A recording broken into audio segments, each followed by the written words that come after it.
Hello, beautiful people. Back again. Sorry if you got an echo there for a second.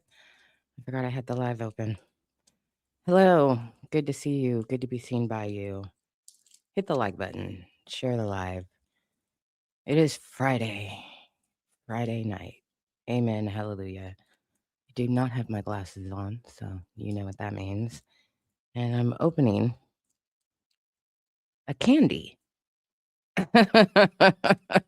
Because I just glanced over and there it was sitting on my desk. So, obviously, yeah, that's what I'm doing. I was like, well, this is boring. Let's have a conversation. Good to see y'all. Shout out to everybody who's watching. Hit the like button, share the live. We had a live earlier today. If you missed it, baby, run it back. We have updates on the Pooh Shiesty arrest in his effort to, get out from under Gucci Mane while robbing him and threatening his life. Updates. The thumbnail doesn't even do justice to, okay, we were not prepared for what we read in that document. We were not prepared, okay?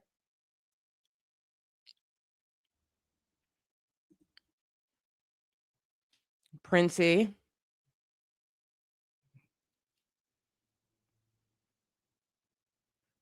is back there. I also took a little nappy nap. My eye, as you can see, is very puffy. So if you're like, "Ooh, what apps have been doing?" You've been no, no. I talked about what's the dirt bag last night, and I woke up with, cooties in my eye. It's annoying.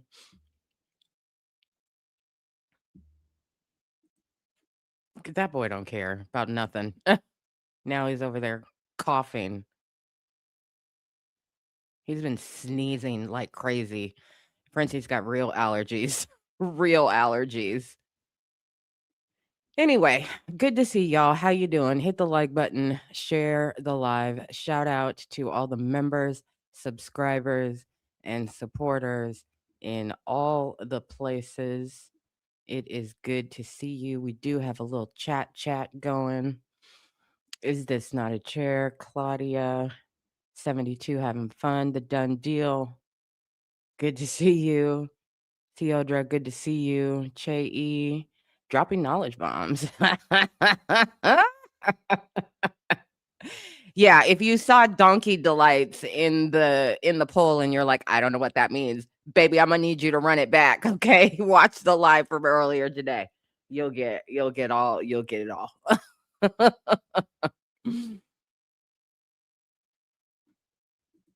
Otro, good to see you.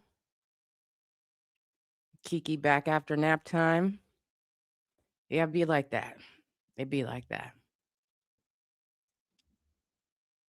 Yeah, so I thought we'd gather, see how it goes. We've got a small group of people here right now.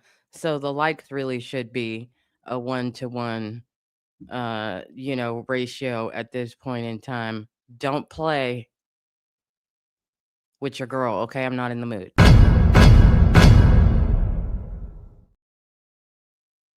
Mhm. Just keep everybody on their toes. Good old reminder. I'm not here to play around.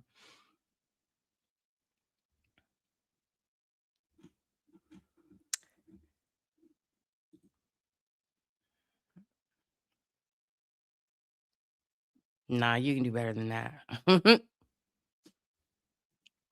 Some people come in with the act right, okay? Some people need to be directed to the act right. Listen, it's hard out here, okay? It's hard out here. I see why so many people are flashing they junk all over the internet, trying to get them likes up. I'm not gonna do it, but come on. Do your girl a solid. We put in a good week of work, had lots of dockets, lots of things to read. So you can get them likes up.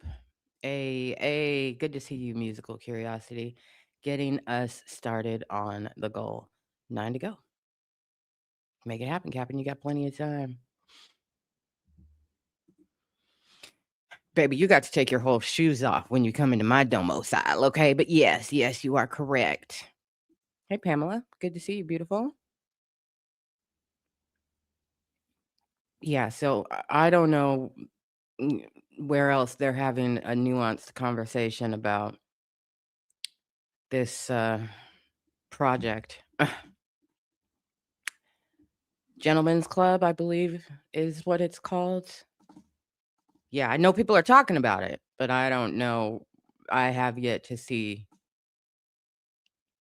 you know, a nuanced conversation about it. And some of the things that I've seen about Tiffany have just been people giving it gas it does not deserve, in my opinion.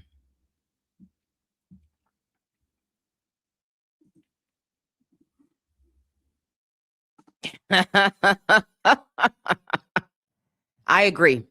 I am definitely more interested in the thoughts of trans women than I am in my own thoughts, you know? But this was brought up in the Discord earlier this week. Conversation started there. I made a mental note and I decided we're going to talk about it. Cuz at least we won't you know, what will it take for us to get Dave free without a shirt as an award? Interesting. I'll take that under advisement. uh But, here we are. Here we are. We're going to do our best. Kiki says, I had thoughts about this song, but I'm more curious about Black trans women's thoughts. I saw the thoughts of white trans women, and they incorporated racism somehow. Yeah, that tends to happen. It really grinds my gears when people from marginalized communities somehow think because they're a part of a marginalized community, they can't be anti-Black is insane and completely untrue. So, mhm.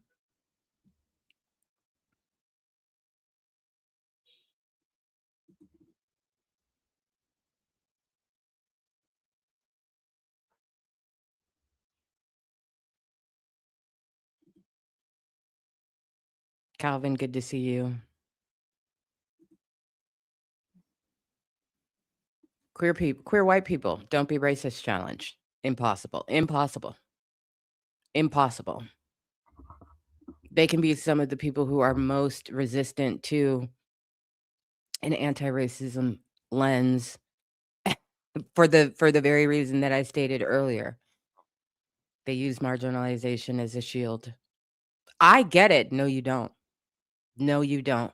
Just like I don't get it. So,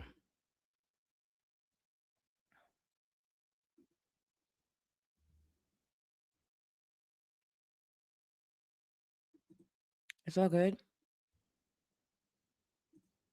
Looking at you, every gay white boy appropriating AAVE. Yeah. Yeah. Your whole persona is based on Black women. As an aside, something is about to come into frame, excuse me. And it's gonna look like I'm drinking out of a soup to go container. And that is true because I have no glasses in this house because I lent them to somebody for a party at their house. So here we are. Okay. All right. Thank you.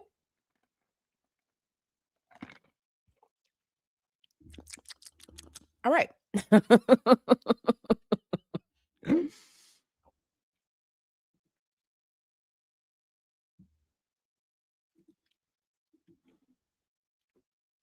They love to try, but they actually cannot.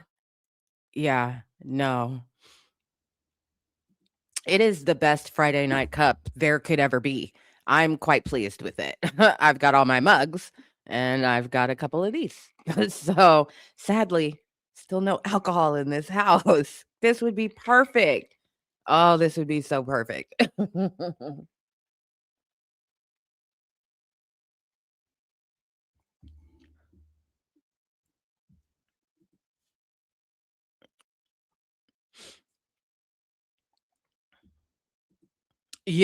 I mean, listen,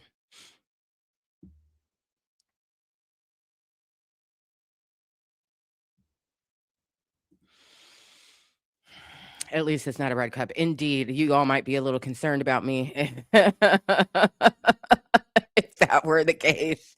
Be like, whoa, are you okay? No, none of us are okay. But yes, red cup would be a new level of abs breakdown.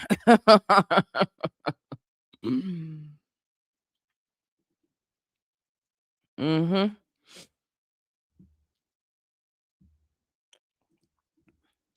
Man, I ain't had a rum and coke in a long, long time. That would taste like my 20s, and I don't wanna taste my 20s again. Yeah. Yeah, I'm in my late 40s. We're at the brown liquor stage of life, okay? We like it very much. We enjoy it very much. Yes, we do. We like it. It's very good. Nom, nom, nom. My favorite.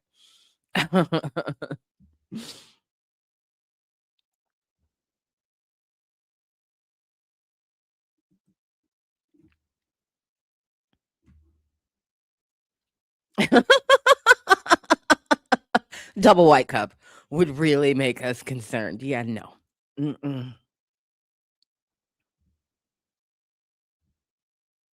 My teens tasted like tequila and Steel Reserve. Now, see, this is a good conversation right here. Shout out to everybody who's watching. Hit the like button, share the live. What did your 20s taste like? Alcohol edition. If you were drinking in your 20s, what did your 20s taste like? My teens, somebody mentioned their teens. Kiki, my teens tasted like tequila and Steel Reserve. My teens tasted like wine coolers because they were some of the easiest liquor to get. Was wine coolers. I've asked a question, and then we'll get to it. If you were drinking in your 20s, or you're in your 20s and you're drinking, what does your 20s taste like? Okay. Mine tasted like whiskey sours, rum and coke, margaritas, imperial stout, tequila. You people are not playing around.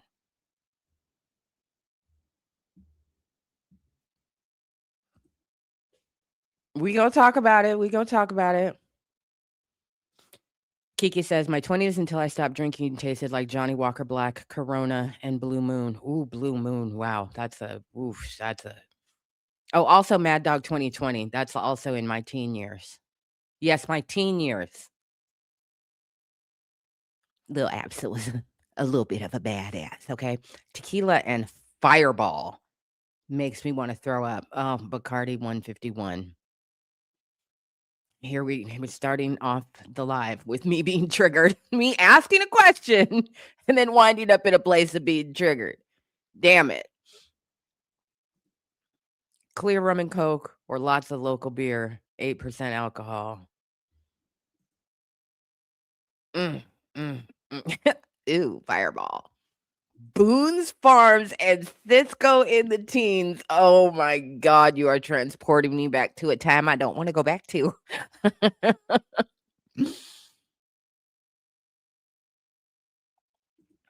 Strawberry Rita, Fireball, Malibu rum, spiced rum.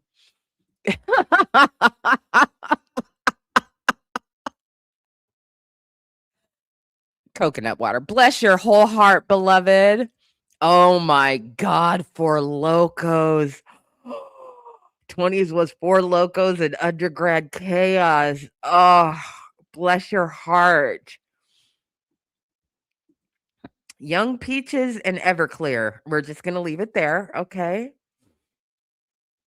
Cape Cod, vodka and cranberry. Oh, and I still appreciate a vodka and cranberry to this day. That's a staple. That is a you can't fail. You cannot fail with a vodka and cran. vodka, gin. Whew. Merlot because I was a square. Oh, yes, I definitely went through that in my 20s as well. Merlot is that's also a classic. Wine coolers and beer. I see you, beloved. I see you.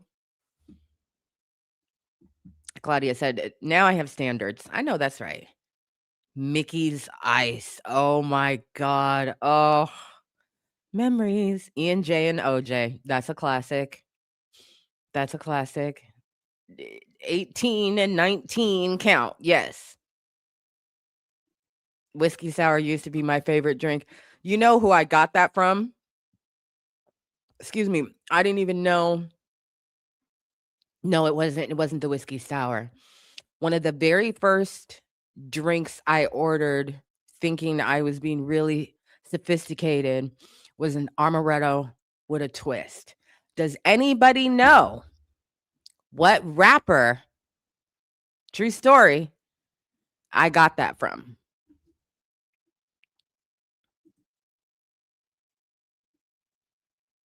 Captain Morgan. Wow. Yep. Also trying to just, be sophisticated like.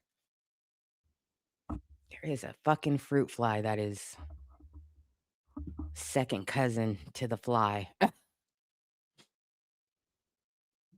Man, Boone's Farm was another one that was easy to get. Yep, Mad Dog 2020. Mhm. Old English. Oh, yeah, there was a lot of Old English. Yeah. Oh, yeah, in the 90s, that was also typical. I didn't drink it. I don't like beer. Four Loko had me picking fights with light poles. Sounds about right, beloved.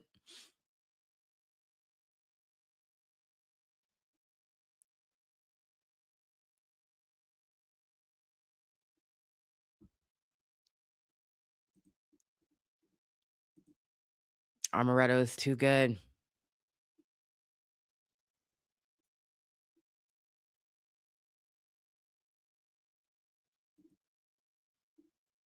Yeah, amaretto sour with a twist. There was a rapper that had that featured prominently in a very, very popular song in the 90s.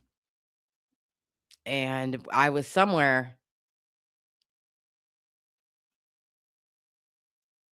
I think it was like a work party for a company that I had somehow finagled my way into a job there. No experience, way punching way above my weight, but that's what you got to do in your 20s when you have kids. And yeah, so I think it was a work party, if I recall. And so I needed to order something like sophisticated.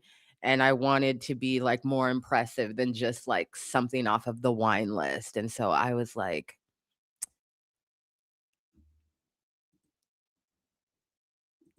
let me get an amaretto sour with a twist.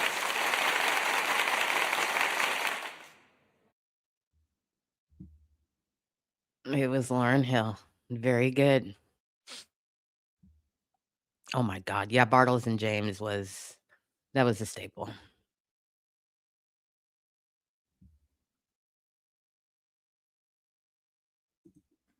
Yep, it was Lauren Hill, the Fugees, but Lauren Hill to be specific. So, yeah, and then that became it's so tasty. That became my thing for a while until one night I had too many and I got sick in the bathroom at the club, and then I basically didn't drink them again after that because that was a really uncomfortable, nasty situation, and I was like, I am never just the smell of it again, I was like, "No, mm-mm." It was one of the first liquors that I bought at the liquor store. I remember I had some at home, and I tossed that motherfucker in the garbage can. I was like, "Ugh, never again."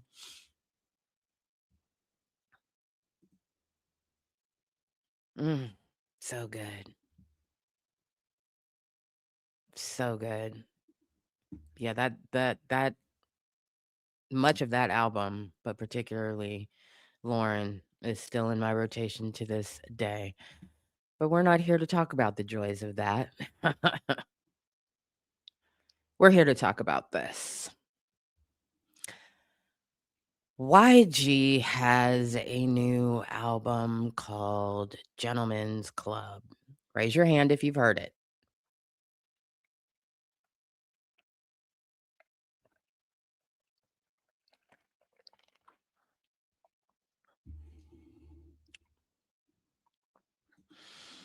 The song that I'm referencing to was a rap song, so I'm gonna refer to her as a rapper, and because she doesn't get enough respect as a rapper, as most women MCs get no respect when these jokers out here putting together lists of the greatest of all time, so Imma call her a rapper.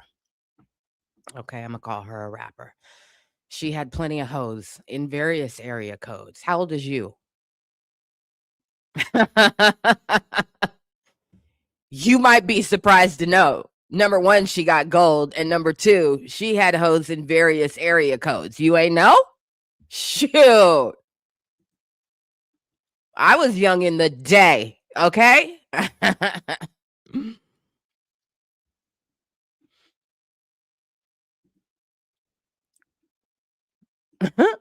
Mhm. Don't ask me what it stands for, I don't know. Demetrius has heard it. Crickets. Crickets. David. The Done Deal. Few songs. Bless your heart, okay? Yeah. I was alive during the time. She was, age-wise, she's a little bit older than me, but she's basically like a contemporary, so I watched her every move.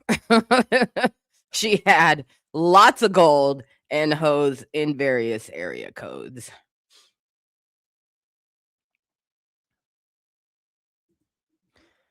Of course it does. Okay, so for those of you who have heard it, I think it's only 2 or 3 people. Some of you have heard a couple songs, but for those of you who have heard the album, rate it 1 through 5. 1, trash, 5, album of the year. You better have a strict criteria in your brain for that. But I'm curious, what do you think?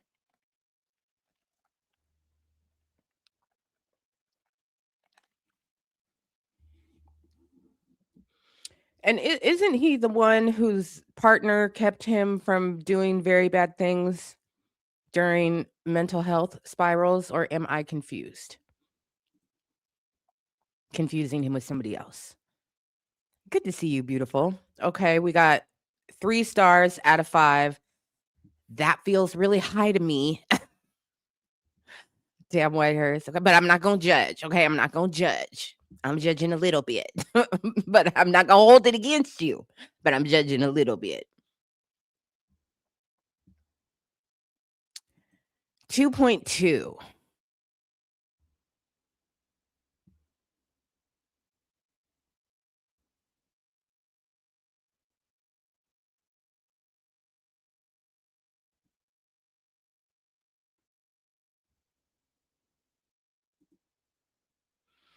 Was a strong 3 before I learned of the AI. The AI. What happened?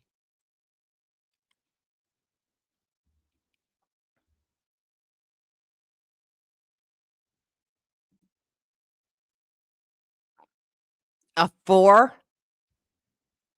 Okay.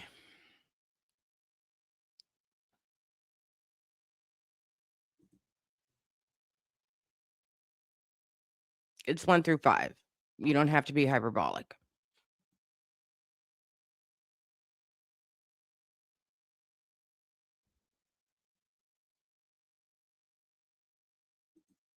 YG last partner was beating his ass. So was it Gucci Mane? That's who it was? Okay. Okay, so I was confused. So it was not him. Okay. All right. Child, let me not get my black people confused in mixed company. That don't look good.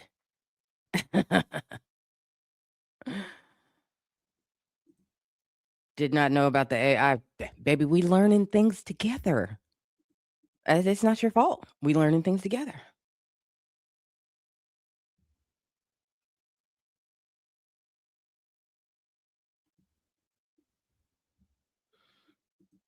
Okay, then 1.2. She said, "I'm a Cali girl. What do you want?" I mean, I understand. I guess. I'm still judging you just a little bit. If you're just joining, welcome. Hit the like button, share the live. We're right now at the point of ranking Gentlemen's Club on a scale of 1 through 5. 1, you think it was trash. 5,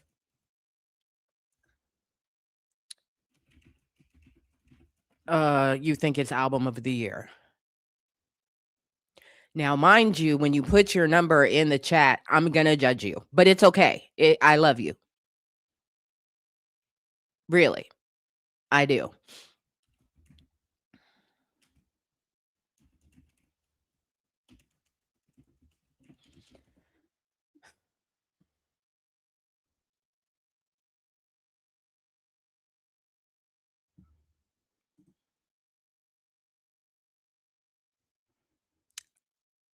I don't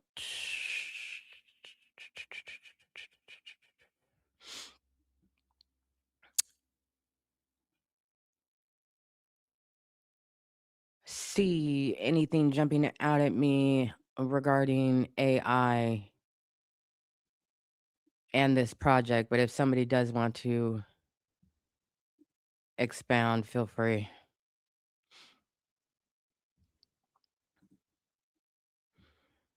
Beautiful.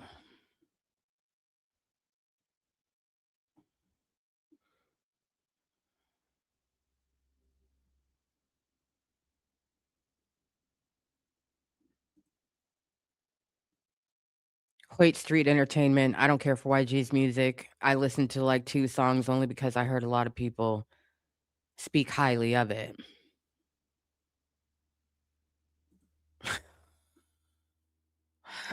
Shout out to everybody who's joining the conversation. Hit the like button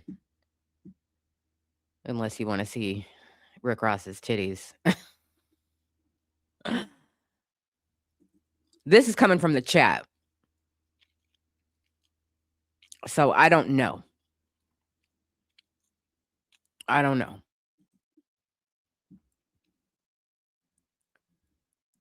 But what I do know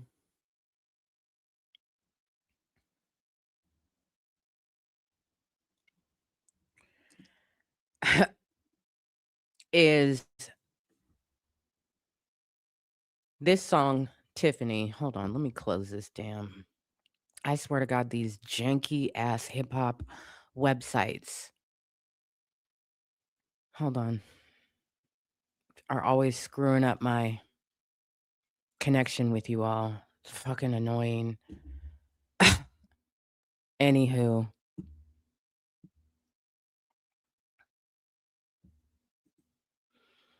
Okay. Ergo Chondo says some people are saying that the monologues were written with AI, nothing verified though. Okay. Yeah. Yeah. I don't know. I don't really care.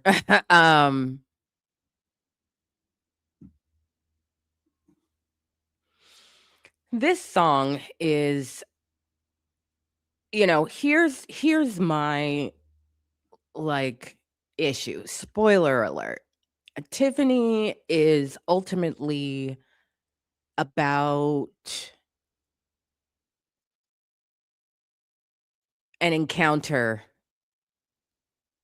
not necessarily his own, but an encounter with a trans woman during a night of heavy drinking at a club. I sound like such a fucking square. But I'm trying to just go ahead and encapsulate it for you.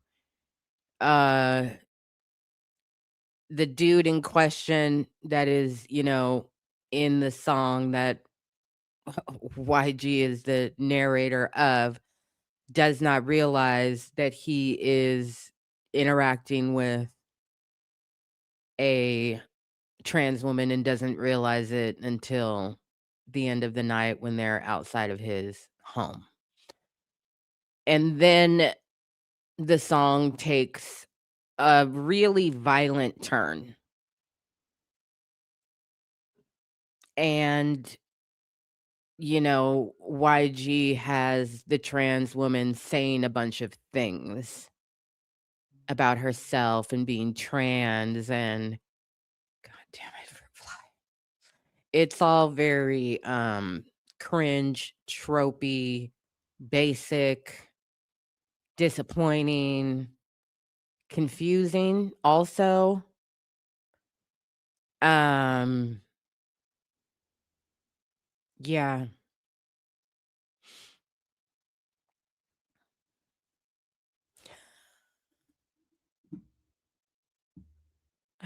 And here's the thing, I didn't even go there because I went there earlier and then I went to a different website, but I just tried to actually open an article about it on yet a third website, also a hip hop related website, and it started the fuckery. So I was like, you know what? We don't need to read this. We don't need to read this. Here is what concerns me about what I'm seeing. There are a lot of people and outlets that focus on hip hop that are characterizing this as like I've seen the headlines, YG confronts transphobia with the song Tiffany. And I'm like, no, that's not what he's doing in that song. They're casting the song as if it is an act of allyship, and that's not what it is. If it's an attempt at that, it misses the mark.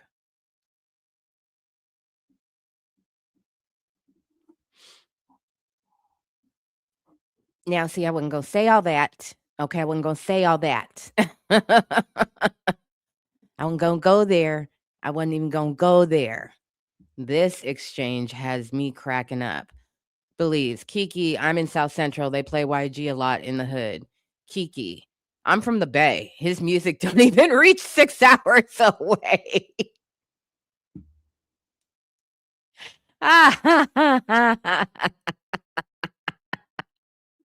That's hilarious. That's hilarious. I don't care. We're not here to talk about him. This is not in response to him. I haven't watched that. So that's completely irrelevant. He's not on this channel. Don't try and make it messy like that. So I'll just say that out loud. I don't care what any other YouTuber has said about this song. And what I'm saying today is not a sneak diss, a direct or indirect response to what anybody else has said about this song on YouTube because I haven't watched what anybody else has said.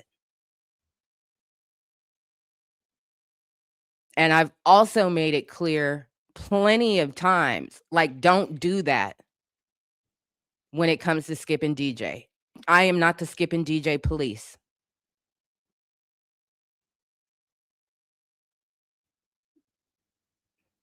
That shit makes me really uncomfortable. I don't like being weaponized in that way. And it's why you don't catch me in their live chat. Because you all act like I'm the fucking YouTube police. Don't make it weird. Elmo loves everybody, especially the Knicks, but Elmo loves everybody. Don't make it a thing. I see you, Belize.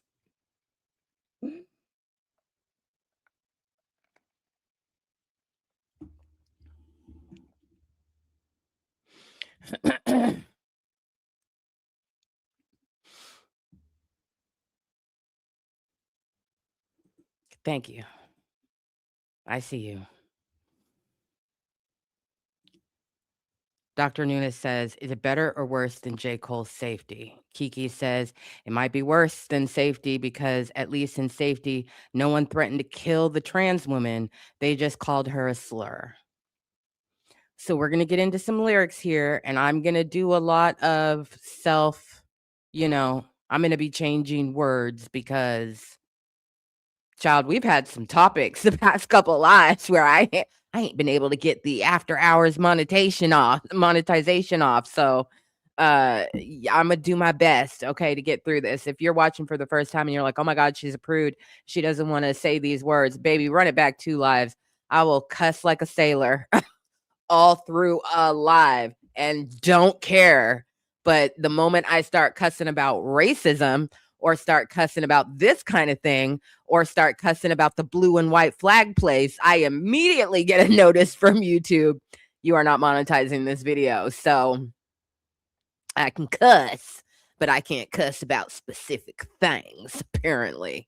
Stupid. Shout out to everybody who's watching. Hit the like button. Share the live. That's fantastic. Oh, I'm so glad to hear it. Thank you very much. That's great news. I forgive your very brief but wonderful interruption.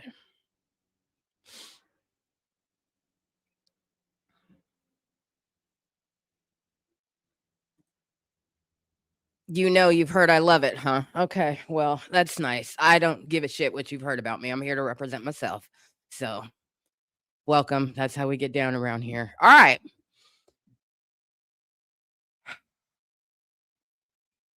This is not going to be as fun as shebang.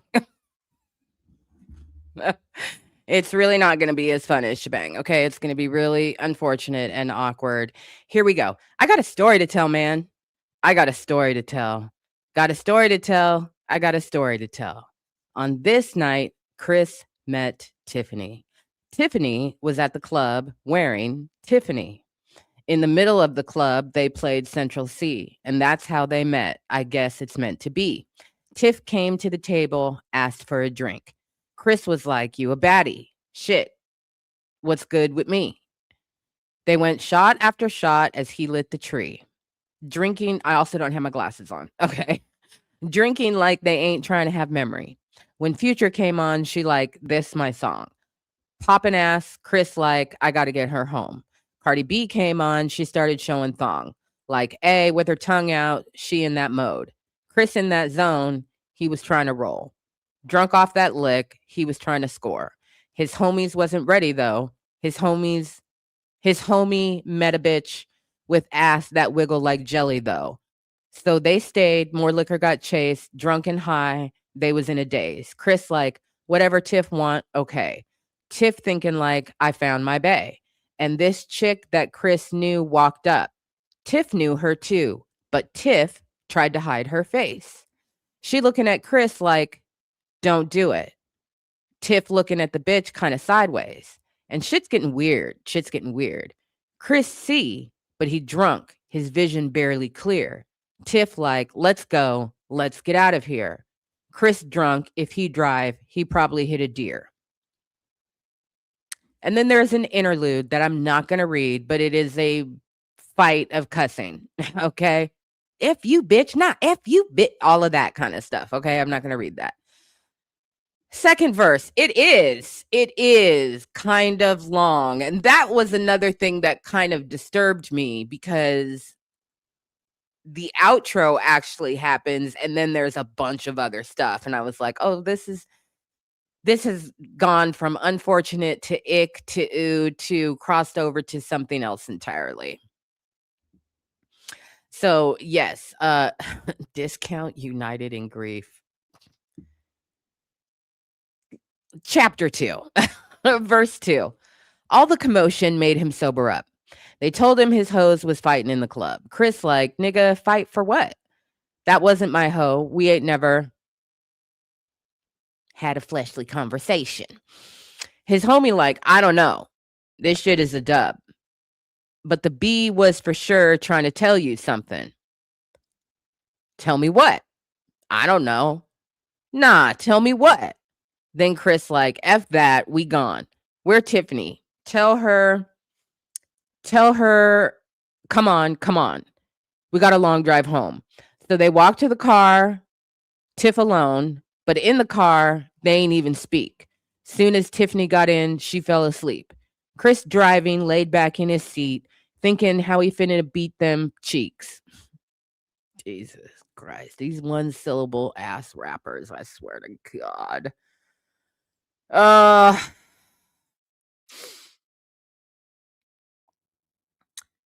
Jesus. Okay. Thinking she ain't no, she met a freak. Finna give this girl all technique. Then he pulled up to his street, woke Tiffany up like, we made it to the crib, girl. This is where I live, girl.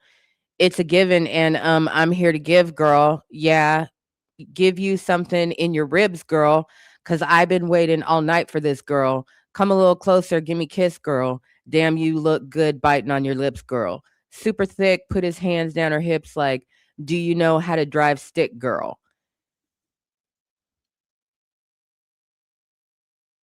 Is this what y'all be saying?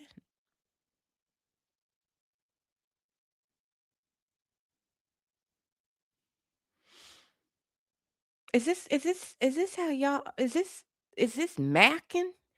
Is this courting? Is this how you woo? Is this seduction? There ain't no liquor in this house. This seduction, huh? Hmm. Interesting. Okay.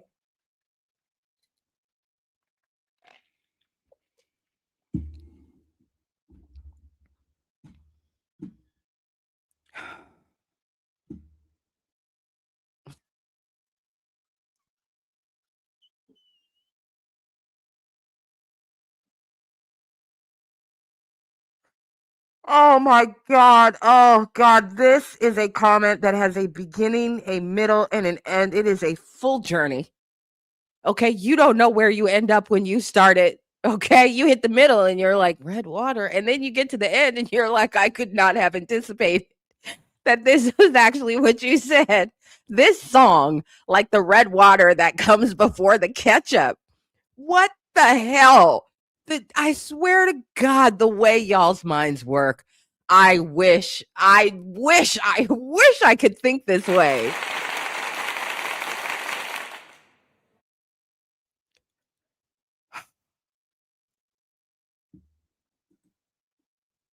Kiki, it is when it's a one night stand you met at the club.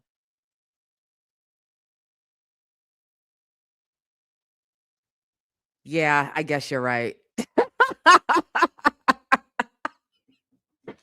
I had to think back through personal experience. At first I wanted to say no, it's not. And then what came next to my mind was not even thinking of the things that have been said to me, but the things that I have said. I know the things that I have said. So yeah, okay, you're right about that. You got a point there. Anyway, moving on.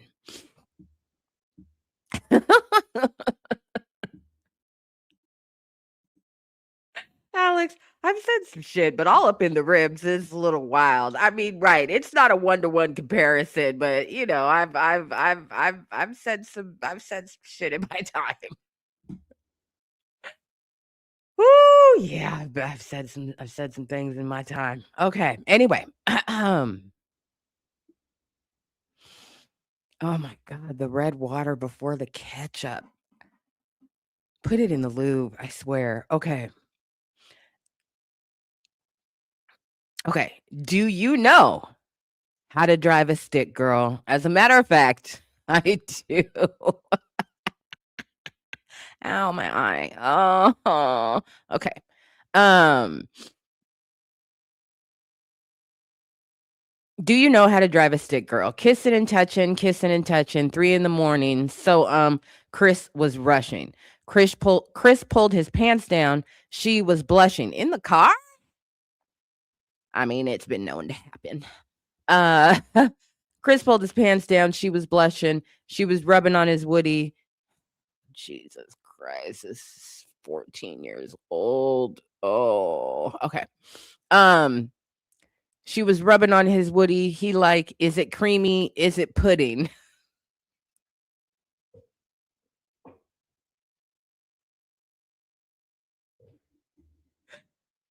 I am a serious fucking adult in the real world. What is oh Jesus Christ.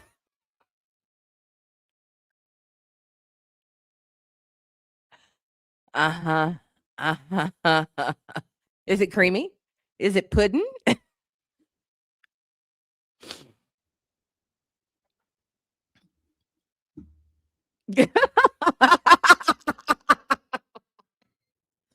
Stand aside, Kendrick. Move. We have a new master lyricist. No, what? You heard me. These are one syllable words. You heard me now.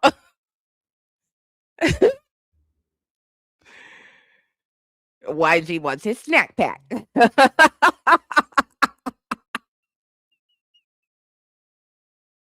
Where is the beef? It's cooked. Uh oh God, this is so crazy.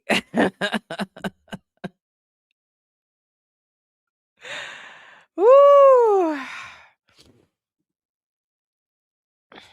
I mean, it's in its own lane. I feel like Tiffany is in its own lane. Because where you are right now, you're comfortable with how terrible this is, right? I promise you, this shit takes a left into whoa territory. Okay. And we're about to get there. So brace yourselves. Right now, we're kikiing and ha-haing, and in a minute, we're gonna be like, you're holding us all back. Okay. All right. Chris pulled his pants down. She was blushing. She was rubbing on his woody. He said, "Is it creamy? Is it pudding?" Also, I just want you to know that I strive for accuracy here. So I did check these lyrics on two different websites, and I can confirm that both of them say woody, pudding. But I guess technically we have jumped, from one syllable to two syllable words. So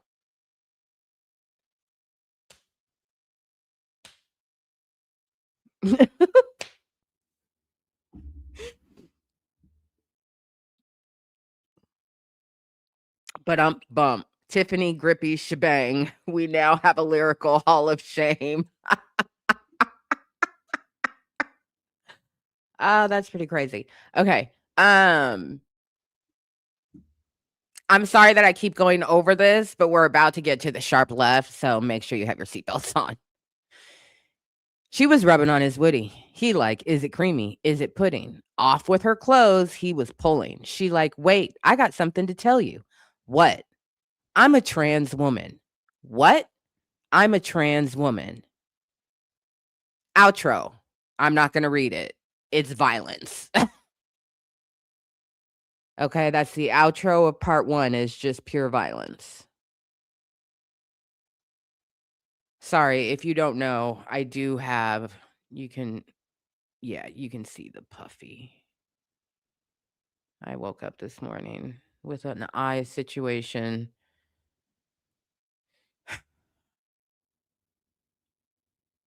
If you don't know, you suffer a little bit when you hex somebody.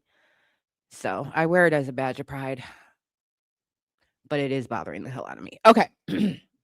I'm a trans woman. I'm a trans woman. The outro, violence. Lots of MFers, lots of B words, lots of threatening innuendos. And then we get into part 2, and she's scared for her life.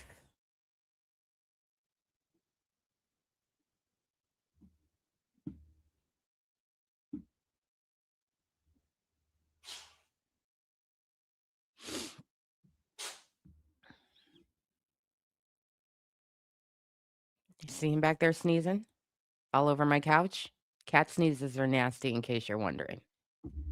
It's fine. I was going to clean it this weekend anyway, just on GP. Anyway.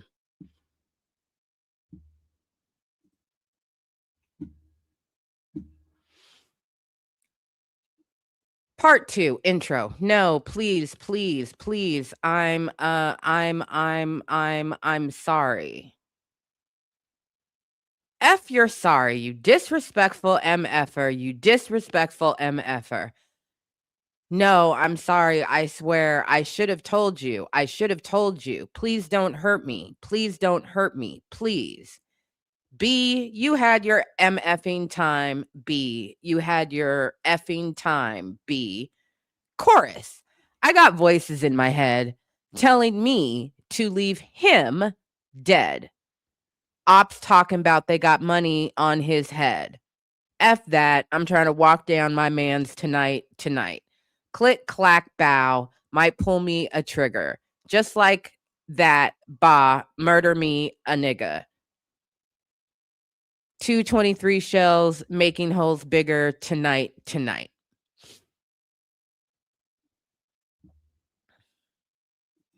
Look at you all encouraging him.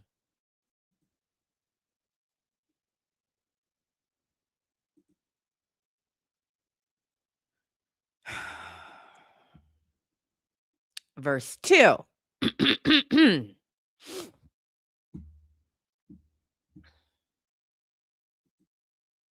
Don't get airlocked. As he drug his ass from up under the car, effed up his jaw, teeth missing and all. Effer, F you pleading, F me seeing Allah.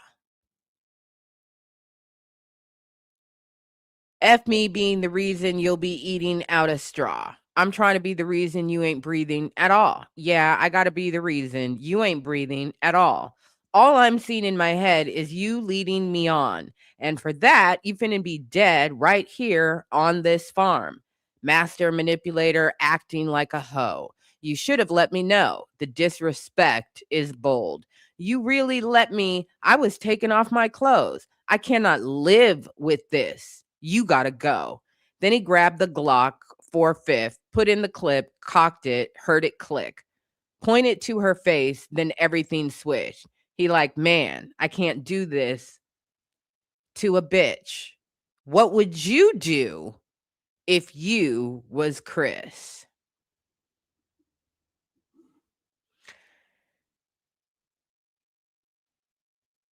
And then it goes back to the chorus about, murder me a nigga tonight. And then verse 3.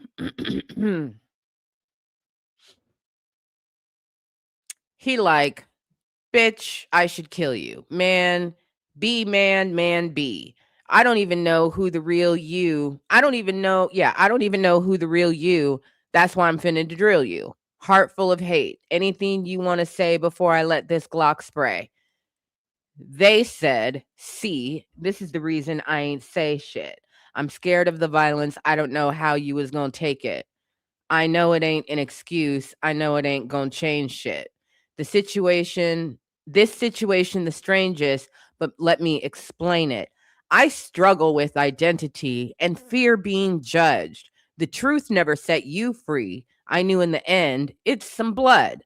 My jaw fucked up and you got me laying in this mud. I'm they, I'm them, not a girl, not a stud. I just want to be loved. You pointing your gun got me nervous. Selfish of me. I knew I was self serving, but let me go. I believe in God. I'm worth it. Please don't do it. I'm not perfect.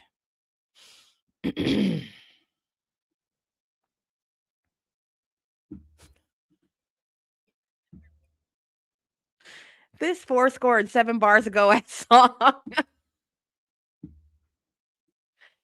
It's like listening to a trans panic defense. That is exactly what it is like listening to. Hello, gorgeous.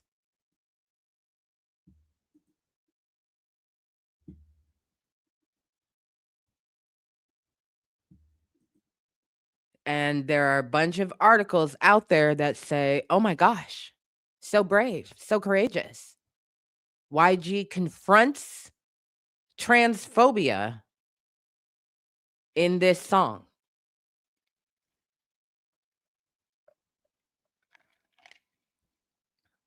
Is that a confrontation of transphobia or is that a perpetuation of it?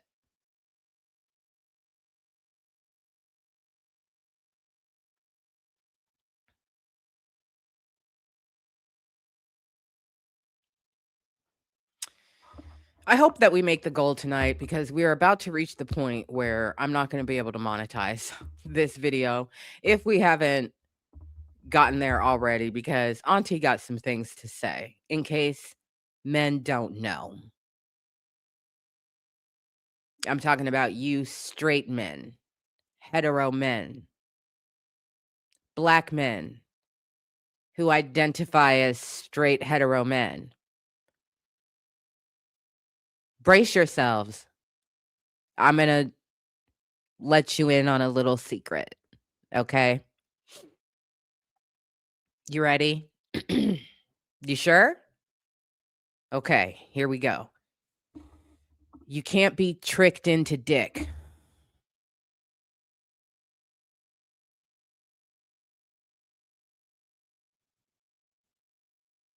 You can't be tricked into having sex with somebody who has a dick.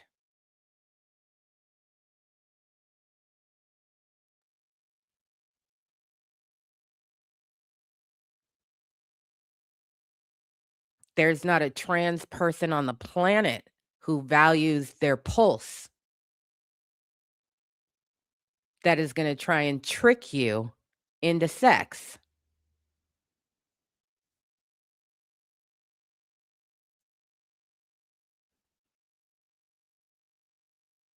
They're not trying to trap you.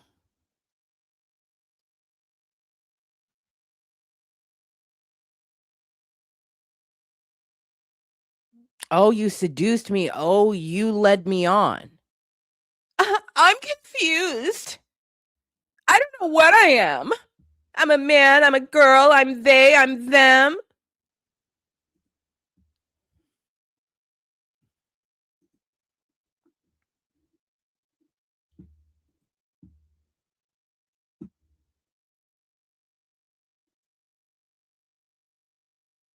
Y'all say that all the time.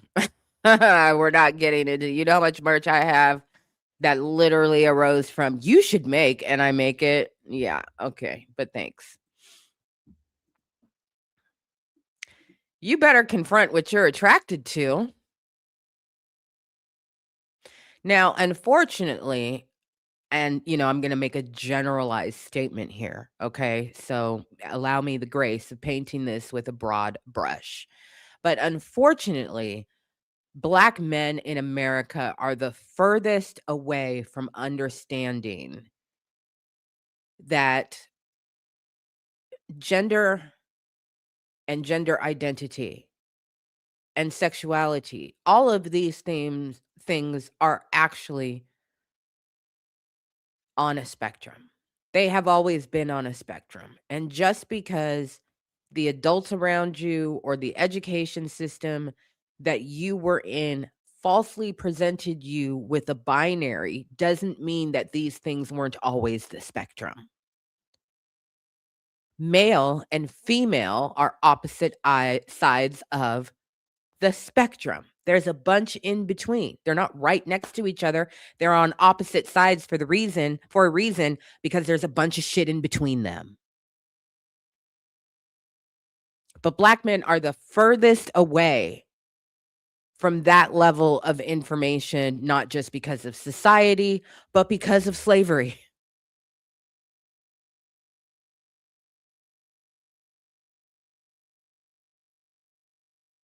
Black men spent hundreds of years literally being beaten and murdered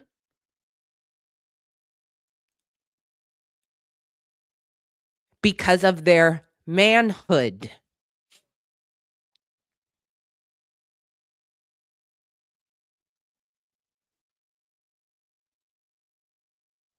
You don't cry today normally. You're not in touch with your emotion. Yes, broad brushstroke I'm painting. You're not in touch with your emotions today because you've been hoodwinked into believing you're not a man if you cry. You're not a man if you paint your nails. It triggers something in your DNA that comes from a place of survival. A couple hundred years ago. The species knowledge has evolved since then. You have not evolved with it. But now it's 2026 and you don't have a fucking excuse. because there is a plethora of knowledge out there for you to actually learn from experts what's what. You should want to do that just so you're not a dumb fuck.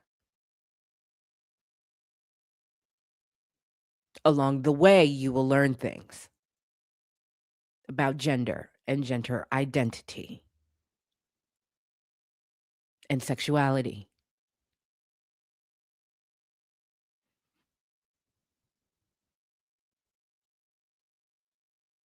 But this is a trans panic defense, and it is truly pathetic and really unnecessary.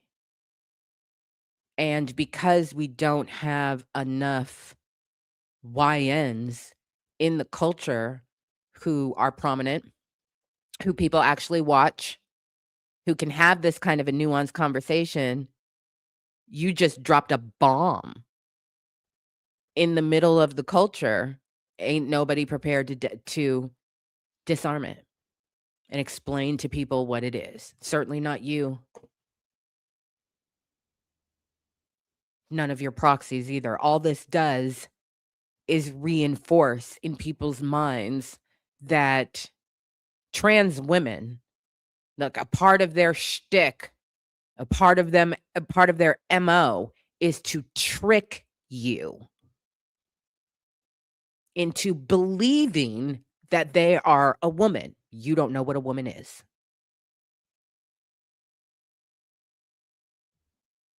Yet you want to get violent and get off your fantasies about killing him.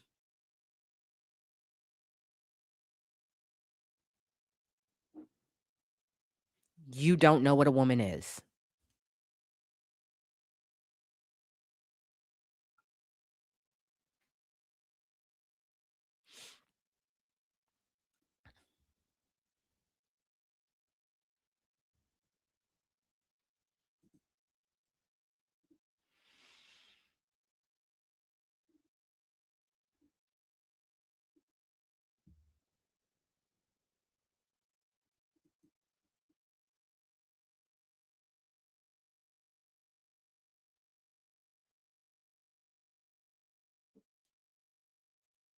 Hello, beautiful. Welcome. What? That's bizarre. I don't think I had a minimum set. One of the mods will have to check, but I don't think I set like a minimum like dollar amount. I think it was all of them. Oh, beloved, shut the fuck up.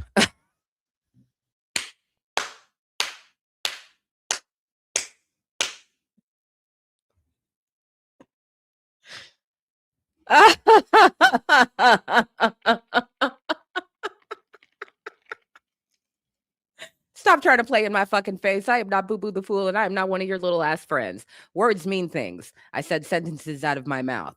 I said what the fuck I said, and I meant what the fuck I said.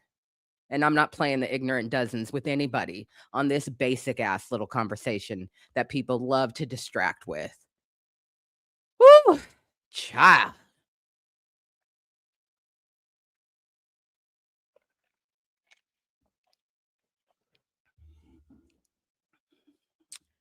We're not going to refer to them as a thing. That would be extremely hypocritical given the conversation that we are having. Otro says, would I be wrong to say he is trying to Dave Chappelle this? I mean, I in order for me to just jump off with an answer, I would have to assume what you mean by Dave Chappelle this. What do you mean by Dave Chappelle this? I could guess, probably be right, but I could also be wrong. So give me a couple more words.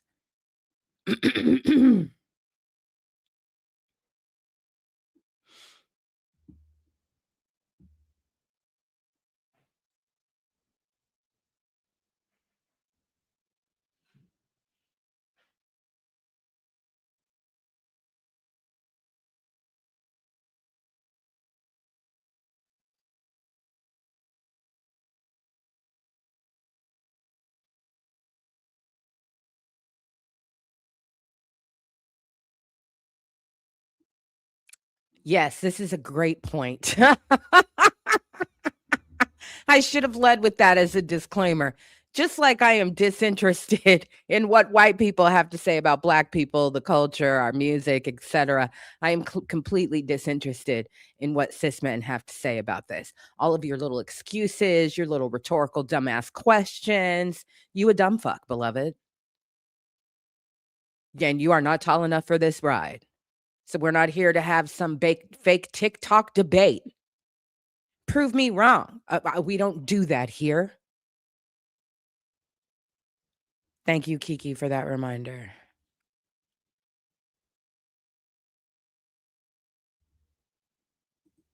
Don't care, doesn't matter, not interested whatsoever. You're not an authority on the thing.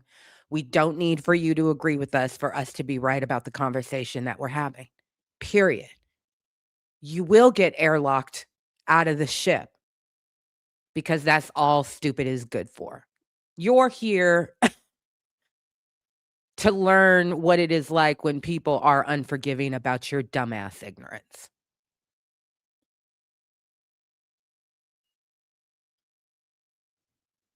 Are you saying trans women are the same as women biologically? Baby, get out of Reddit. Get off 4chan.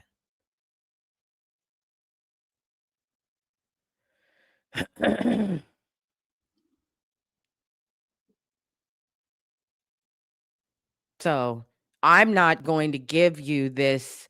I remember when I had to explain to people that Kamala Harris is black, and there were a lot of people who were like, you are not a subject matter expert in a fucking thing.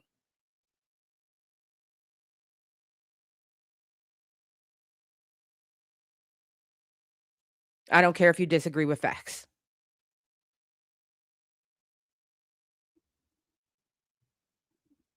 There is no excuse in this day and age to not go learn, but you don't want to learn. You just want to justify your horseshit and targeting of other people because you're insecure about your own sexuality, that you got to blame somebody else for tricking you.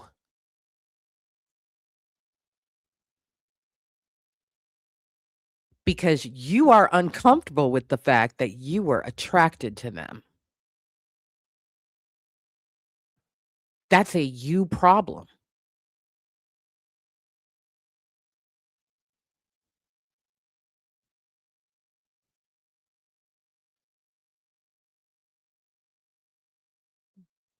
You only see, remember that ex I told you all about where I was like, oh, this person has never had an orgasm before? Like they come like a fucking bunny rabbit, but they've never had an orgasm before.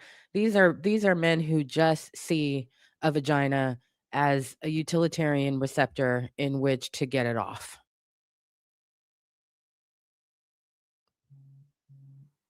So that was really the only thing that you wanted to do in the first place, and then you were mad that you couldn't do that.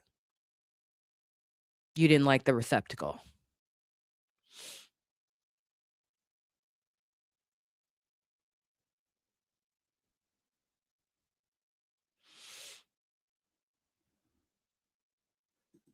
Hello, beautiful.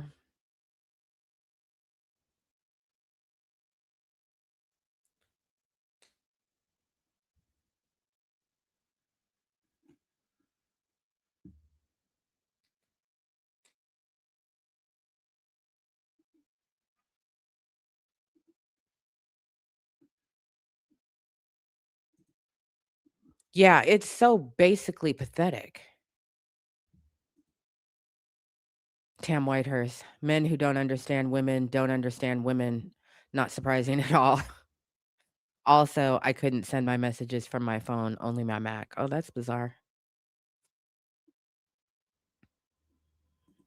Hello, beautiful. Good to see you.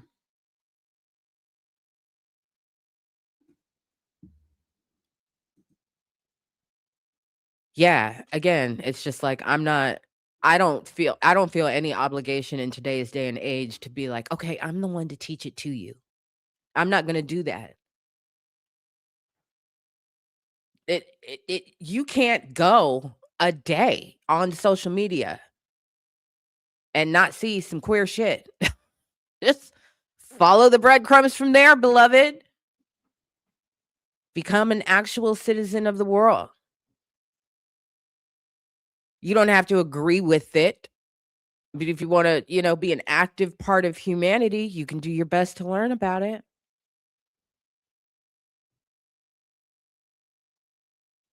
I used to have a lot of conservative and backwards ideals about sexuality, gender.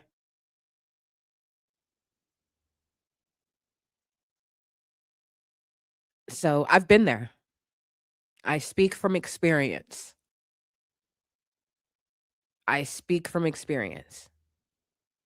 There was a time in my life where I was pressed to accept that gay rights were civil rights and human rights because I had a very limited understanding of what civil rights and human rights actually were, because we're taught those in a very piecemeal kind of way. And that's intentional too. We only get civil rights in the context of Black people. We get human rights in the context of people around the world. We don't apply those things to just people or all Americans, even though they do. Even though they do. We teach them technically as applicable to all, but every example is either Black people or other people around the world, not just everybody. So I would be like, I don't see it. You're telling me that the oppression you deal with as a gay person is comparable to racism? I just refused to even consider that that was a possibility.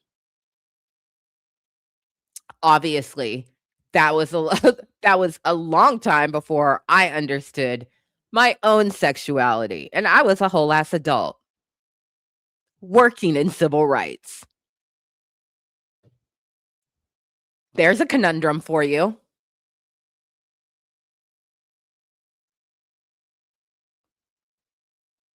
So, been there, I get it. I was not empowered to stay in that mindset. I had to learn. I had to change. Then also one of my kids wound up being gay.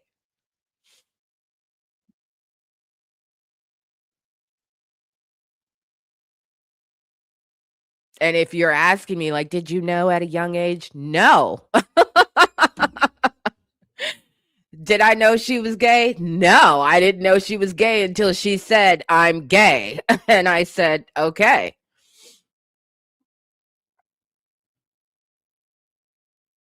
So, but I had to learn. I had to mess up. I had to be humble enough to get corrected.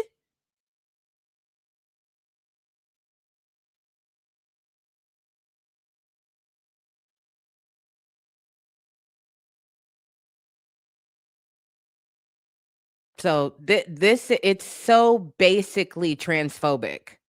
Like basic. And it just reinforces all of the stereotypes that people use to justify violence against trans women in particular.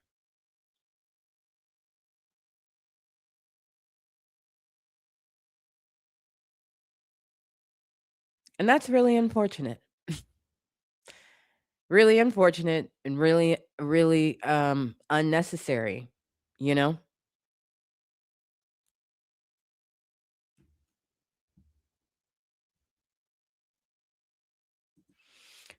Jay, I remember being an ally who read up about bisexuality and was increasingly like, wait a minute. Spider-Man in the mirror, like, mm-hmm. Oh, we can do that. That ain't nothing. Two more super chats, we can do that. It is lazy. Transphobia is lazy. And changing your mind is never as painful as you think it'll be. I mean, one of the reasons why we don't change our, some people stay rooted in not changing their minds about, you know, identity in particular is because a lot of those things are very visible, right? And people are afraid. I don't think that people are actually afraid to change their minds, which is a life law that I live by. It will save your life. What I think is most concerning is that people are really insecure and they get their validation for their existence, their intelligence, their cool, their success.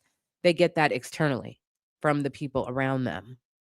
And the more superficial, the more it comes from the people around you.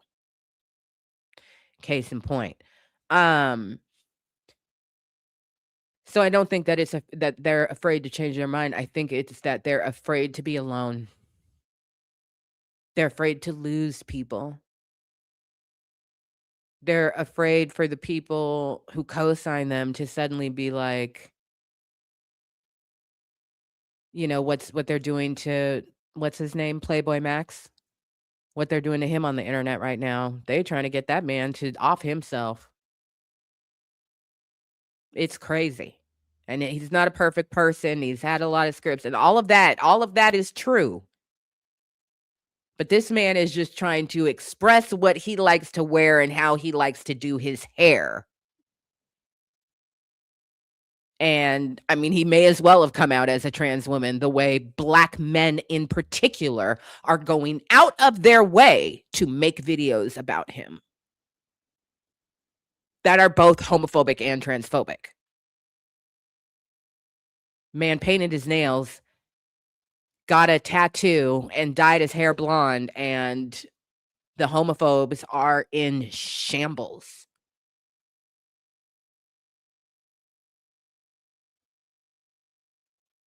They all are just kind of grouping together like, "We agree that he's bad, right? And we're all going to attack him together because we're the manly men.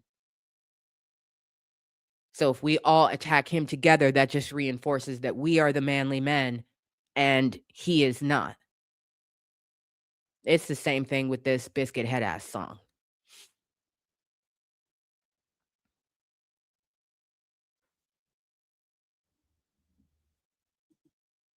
I Plaque Boy, whatever, Playboy, Plaque Boy, thank you. Um, I don't believe this to be true. Black men especially are not humble enough to be corrected, Absa. I don't believe that's true. I think it's relational. Like the mindset that we're talking about, this is a culmination. It's everything about their existence and upbringing on display as young adults or full-grown adults. So, do they have Black women around them that they can talk to, or do Black women around them just cuss them out? Did they have teachers that poured into them, or were they always just sent to ISS because the system wasn't built to engage kids like them? Like, it is a culmination of things. It's not just one thing. If you are a Black man in a village, in a community, you will be corrected. You will be corrected because you've grown up surrounded by that being safe and that being okay. And you probably seen it on display. So when it happens to you, that's just part of life. But there are a lot of people who do not have that. And that again, these are, my thoughts and opinions on kind of how you arrive at maintaining this level of ignorance comes from greater problems. It's the sum of, right, all of the parts. You don't have somebody stepping in who loves you or cares about you, that loves or cares about you to say, "I'm glad you said that out loud. You're wrong." And I literally had adults in my life that would say that to me.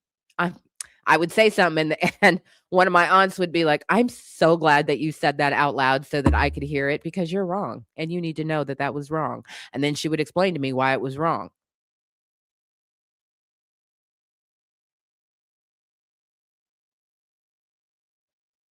And I also think it's important, and I did this with my kids as well, you have a right to be wrong, right? If you then have an opportunity to correct that, that's what people are looking for. It's after if you don't correct, then it becomes a problem. But you have a right to be wrong just like children have a right to get in trouble. I've told this story before. My son did something at school and the adults were acting like, he tried to kill somebody. And, they were trying he was little and they were trying to, they schools just try and put all the pressure on black kids to be perfect as soon as they pop out because the world is so unforgiving. Calm the fuck down, Becky. You're the one that's the problem in the world. But anyway, I remember having to look at teachers, bunch of white women, and tell them to their faces, he has a right to get in trouble and be punished. And them being totally mystified by that. It's age appropriate behavior. So he has a right to do that. He has a right to get in trouble. He has a right to be punished, and he has a right to learn from that. It's the after the opportunity to learn from that. That's where real accountability comes in because you were presented with and you didn't do shit. You came back and doubled down with more homophobic or transphobic nonsense. So now you a problem.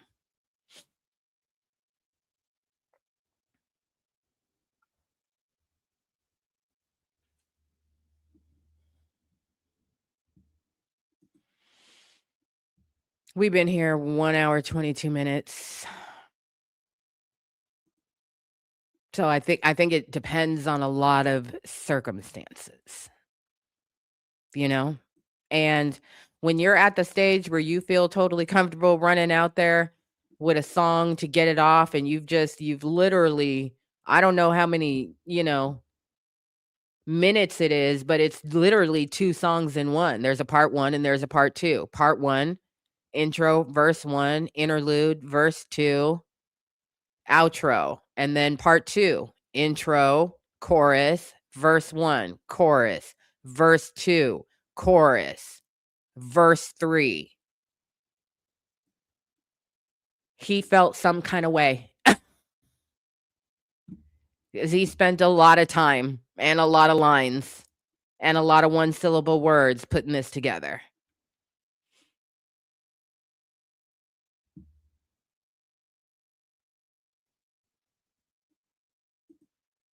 It's all good, beautiful.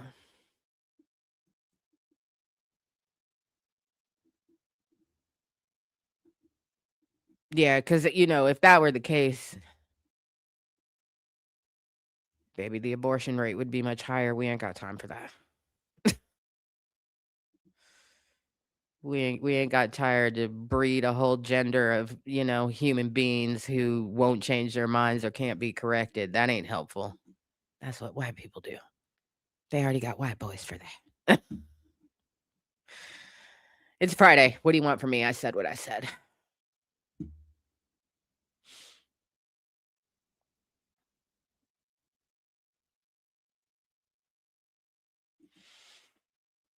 Yeah, they're just reinforcing their own sense of identity and masculinity and, you know, when people have their sense of self and the not just their sense of self, but who they have become comfortable being perceived as, when those 2 things get challenged either individually or together at the same time, people really can have some of the greatest melt like, from 0 to, "We're gonna have to have you temporarily committed," because you can't you're death spiraling, basically. I've seen w y white Okay, so you know how I'm trying to figure out how to describe this. You know how we're gonna do some broad brushes here, okay? You know how a Karen will get caught in public doing something racist and she'll like dramatically fall on the ground and start fake crying and screaming, she hit me, because she's trying to distract from the fact that she's actually done a really terrible racist thing. When that happens to white men, they put barrels in their mouths in front of their loved ones,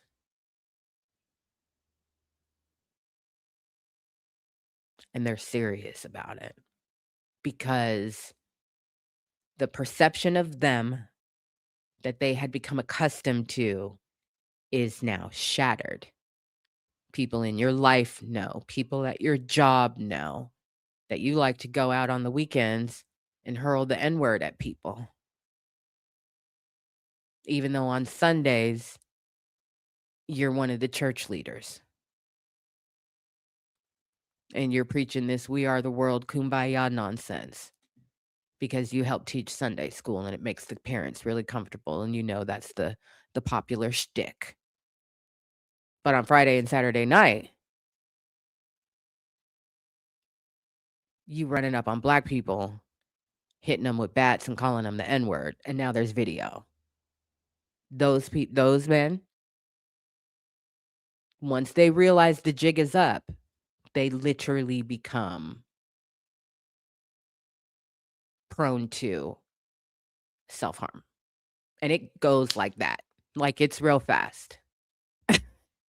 And I basically see the same thing happening when the perception of a man's sexuality becomes he thinks becomes questioned. They get into a death spiral. That's their whole identity. And if being gay is bad or being attracted to trans people is bad and is going to alter the way people look at you, that's when you get into the I was tricked. I was tricked. They were going to arm me. I had to defend myself. And all of that is acceptable because that's seen as being manly.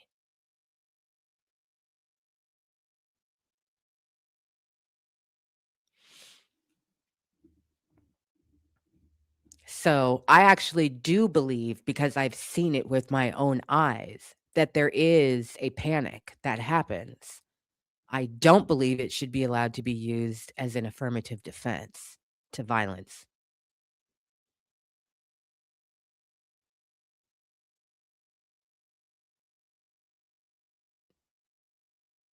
Because really what it is an affirmative that the person was whatever their ism was, racism, sexism, right, transphobia, homophobia. It's really just an affirmation because you don't have that meltdown if you don't know that it sticks to you. But when you know you're caught dead to rights, there's a before and after point, they lose it. Men lose it. And they don't make good judgments. And they often harm other people who are either innocent or already a victim of theirs, or they harm themselves.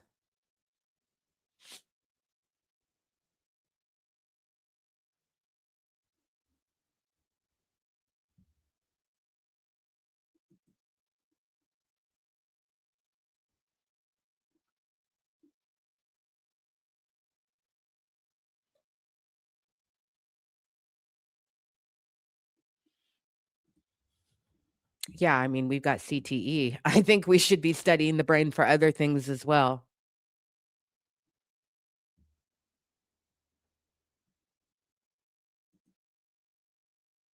Dr. Nunez says, I decided to listen to the song. I'm mad the beat is fire, but the content of the song is, yeah.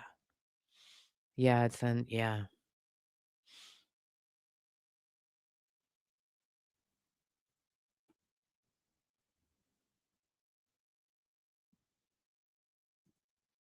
feigning victimhood to hide that they're the aggressor. Again, it's basic. You know what I mean? Like, it's the basic MO for what people do. Pretty textbook. That's like, what's the dirtbag? Everything that he is accusing Black content creators of doing, he's the one that's actually doing it.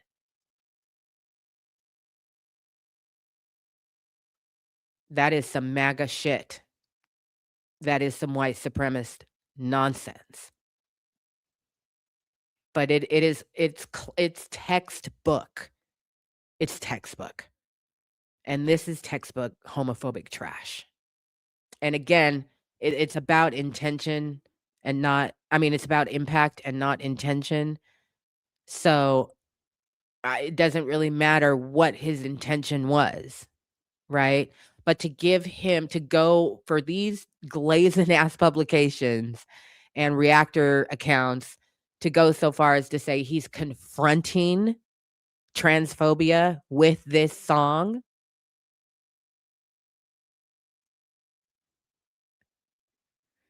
Chat, what do you think? What do you think? When you think of confronting transphobia, is this what you think of? Does it feel like a confrontation of transphobia that's helpful? I'm honestly asking you, and you can disagree with me because it's your opinion.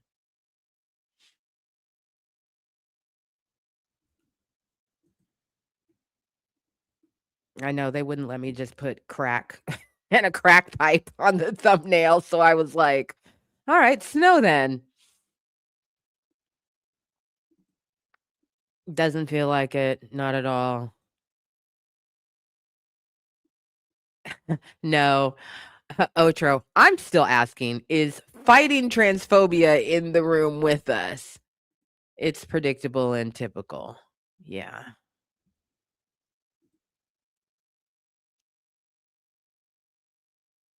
Yeah. When it comes to intention, people need to remember that we've all been indoctrinated by a racist, transphobic, bigoted society, whether we're consciously aware or not. That's the other thing. Like, if you're trying to get hip to, how they have, you know, rigged society against us, jumping in at transphobia might be the deep end of the ocean, beloved. You might need to go back to shore and wade your way in on, you know, indigenous people's history of the United States or something. Like, start at with just get your ankles wet, okay?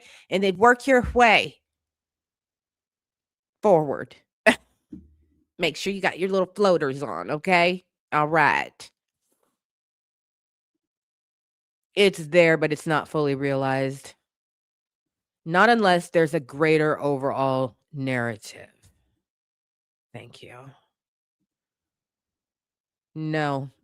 No to the question. Confront feels too strong. Maybe beginning to think about questioning. And even that is really generous. Even that is really generous. Marshall Irons, I heard no apology, growth, or learning.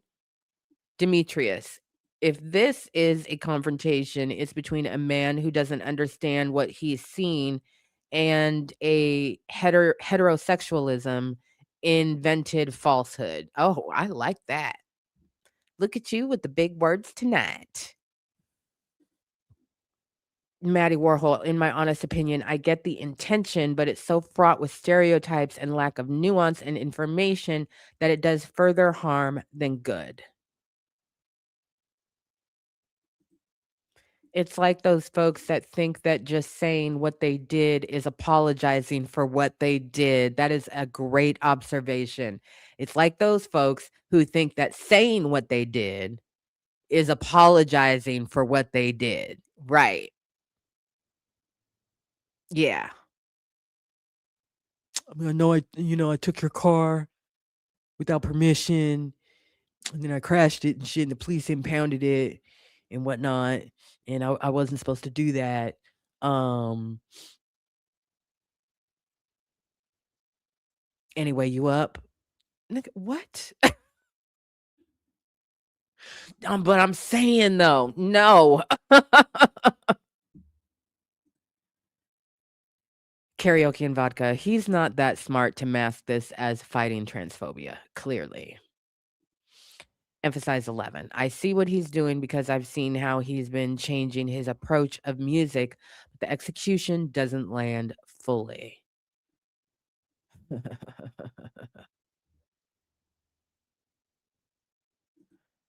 It's not confronting transphobia, let alone transmisogyny. Yeah, that's good. Confronting transphobia is a huge reach. What is MYOB?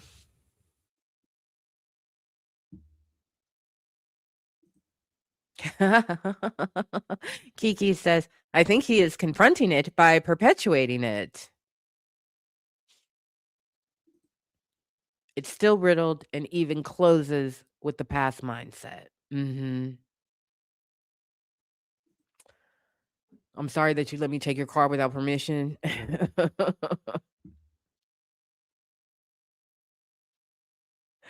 You know what I'm talking about.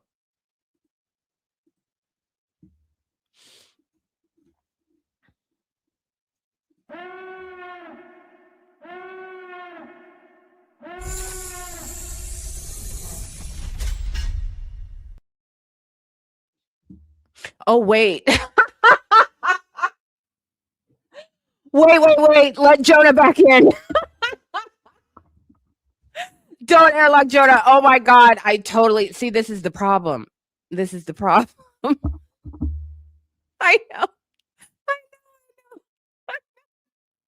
I know.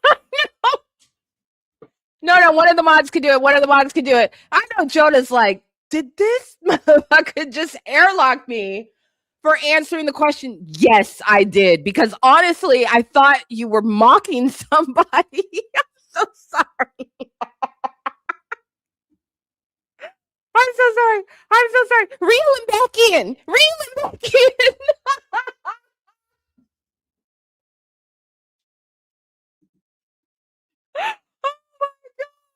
Oh my God. See, here's the problem. Okay. Here's the problem. I will ask a question, and I've admitted to this many a time. Okay. Talk about being wrong and being corrected. I have asked the question, promptly forgotten that I've asked the question, and then the answer starts to come up in the chat, and I'm like, who the fuck are you talking to?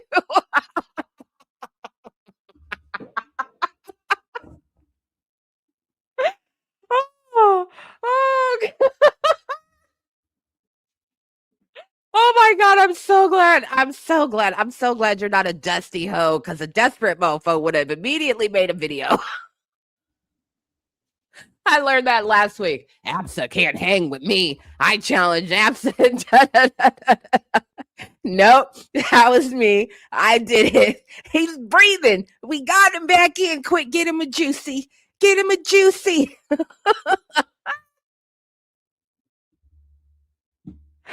Oh, oh God. Woo! That was a great transition. No pun intended. Woo! I'm sweating. Oh my God, that was so funny. Get him some blankets. Oh, Jesus. Oh, I'm so old and I'm so black. That's my handicap. That is my handicap on full display. Listen, I'm tired. Okay. It's been a long day. But no, for real. I do be asking questions and then properly forgetting. I'm also just like irrationally defensive of Kiki. So I saw Kiki say something and then I saw that follow and I was like, you will not be mocking Kiki up in this chat. Must have lost your damn mind. I mean, it does happen. We do have looters that one day just fucking flip out. I'm like, oh, I liked you. You gotta go, but you can stay. Oh my God. Woo, man. Maybe I just wanted to get the airlock off. I don't know. It's not your fault. Do not apologize at all. That was me. That was 100,000% me. Oh gosh. Also, anytime Kiki jumps in, I know I done fucked up. Kiki been like, "Ho, you asked the question." That's not the first time that's happened either. Oh, I know Kiki's like, Absa. I know. I know.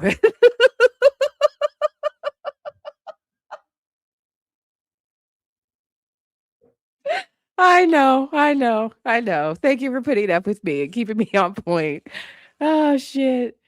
Woo, trigger finger itching. Yeah, I guess. There's just been so much biscuit head assery. Oh, my eye hurts so bad.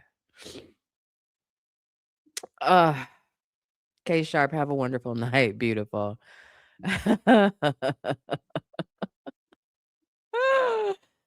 Ah, it do be hectic out here, man.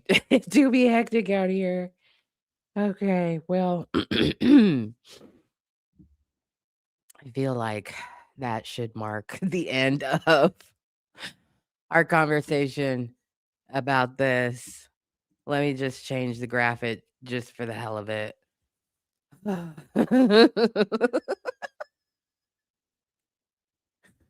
Oh god. Oh man. If you don't know what this means, you really need to watch the live from earlier today. Okay, hold on, hold on. Let me find a neutral graphic. I'm sure I got something around here somewhere. I have so many graphics. A lot of Drake graphics. Oh my god. So many Drake graphics. Like the FBI would be like, "What is wrong with you?"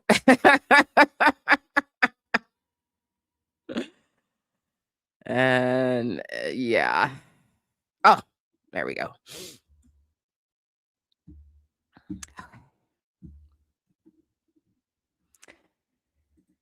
All right. Well, I guess let's move it into the after party.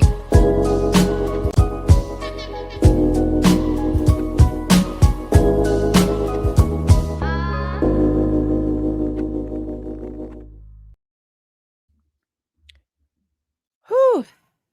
Welcome to the long black goodbye.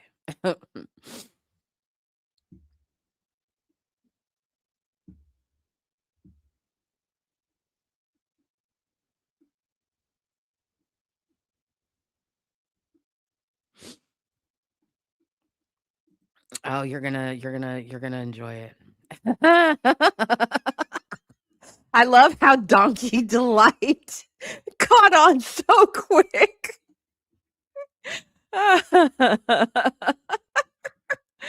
Ah, yeah, yeah. I know. There we go. It's Pooh Shiesty. Peace. My tongue is deep up in that peach. Yeah, I was gonna put a cat butt on the graphic, but I was like, nah, that'll definitely get reported. Ah. Well, let's see what else is going on out there.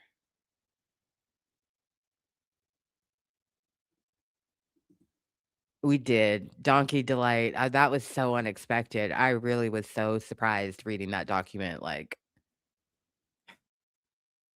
eh, yeah, if you don't know, Pooh Shiesty slanging his meat or his tongue for day passes to get out of jail. So you got to run back the live to experience the moment we all discovered that together. Yeah,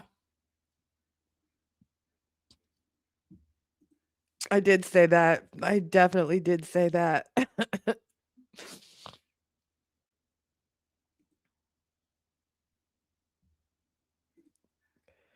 Oh boy. Oh my gosh, that's right. My city is turned up right now. I forgot about that. Thank you so much. Let me put that on my other screen. World, oops.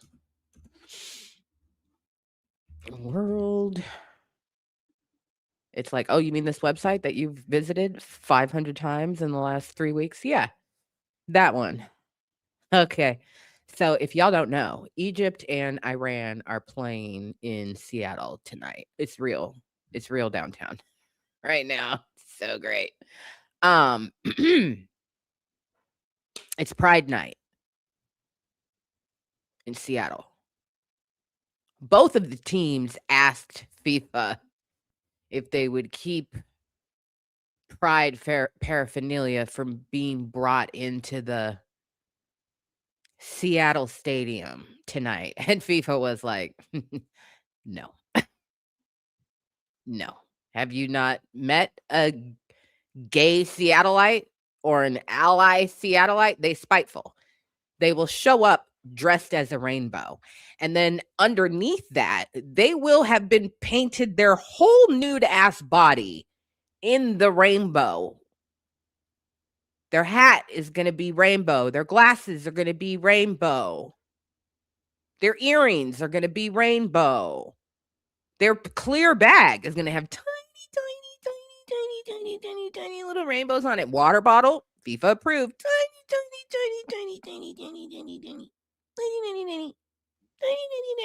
rainbows on it.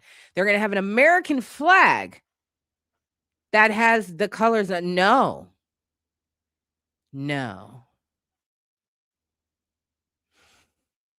So yeah.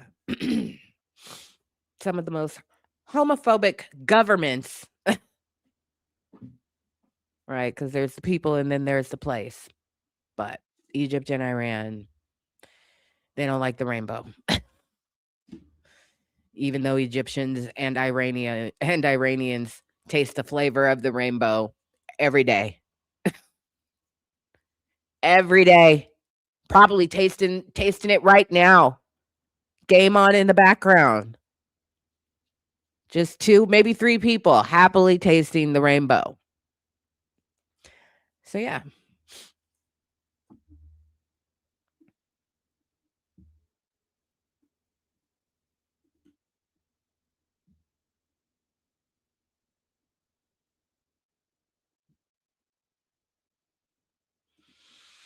Yeah. Very, very glad. They know what they don't know. No. Not only is this America, this is Seattle. You're not gonna tell Seattle it can't have a pride night for any reason whatsoever. That's not what's gonna happen. We're a spiteful lot when it comes to stuff like that. You tell us we can't do that? We've literally painted our sidewalks the rainbow. You gonna tell us that we can't do that? Oh, we gonna do that. We gonna do that till the wheels fall off. We don't care. Shit.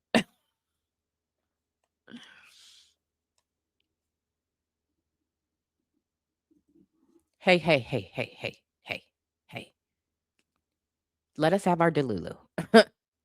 Thank you very much.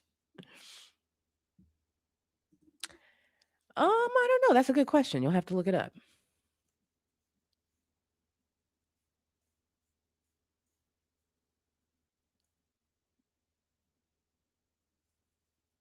One of the top 5 worst US cities to try don't be gay in. No, I'm sorry, you can't be gay here. What? In Seattle? You're lost. You're lost. They will surround the whole stadium. Okay. They'll surround the whole stadium. Do not get the alphabet mafia started. Okay. Plus, we got mafia members traveling in, from our sister city, Portland. Come on. Don't play. Don't play. We got the rural queers coming in from their farms. Don't fuck around. You want the stadium to be half empty? No. All right, then. Here come the gays. No Scotland, no party.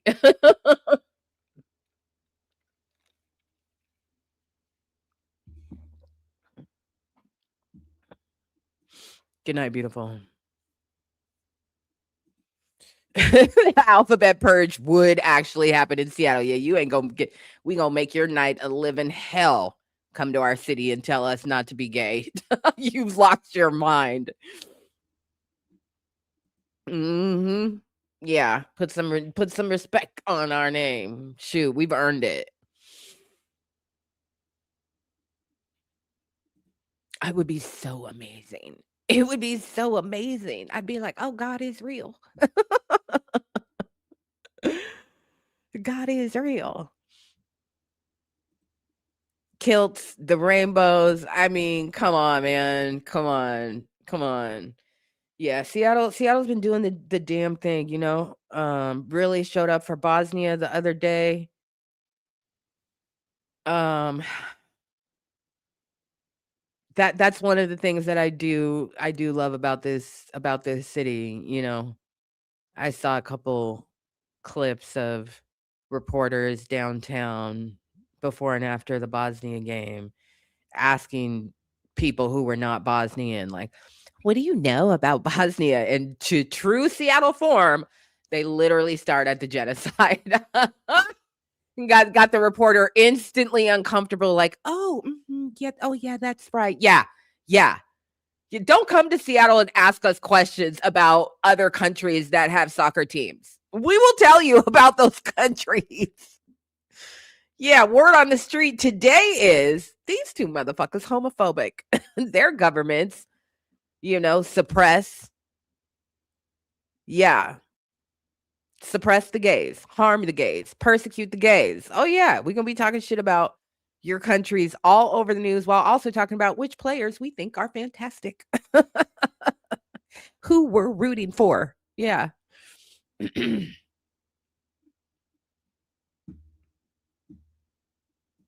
Don't send little Jenny Becky Ann down to ask questions in Seattle. You tell her to seek out people who aren't from Bosnia to ask them some questions. Oh, child. Oh, good luck with that. That little Pop Tart don't know what the hell she signed up for. Bless her. Just ask people what beer they like and keep it pushing.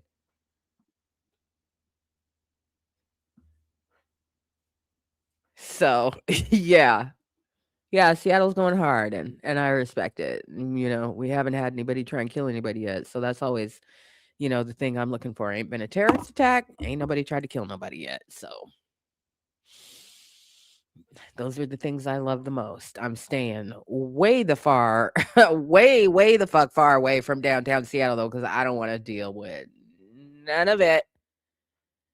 None of it, none of it, none of it, none of it, none of it. No. The I'll go to the bar because that's pleasant.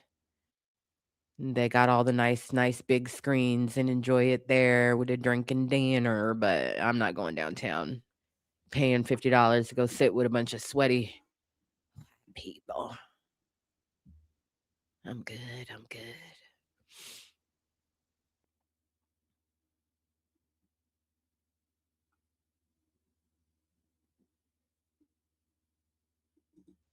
Hey, hey, hey, hey, hey.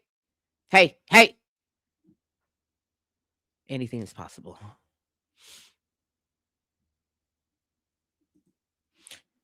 Yeah.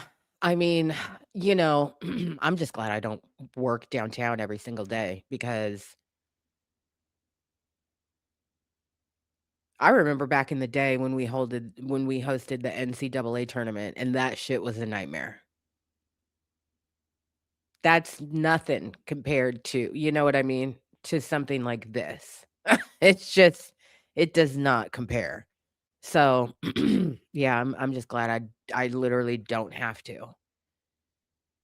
And obviously it's my city, so if I need to dip into downtown for something, everybody is really strategic about timing and days for when to schedule something in person and when to not schedule something in person because don't make me go through that.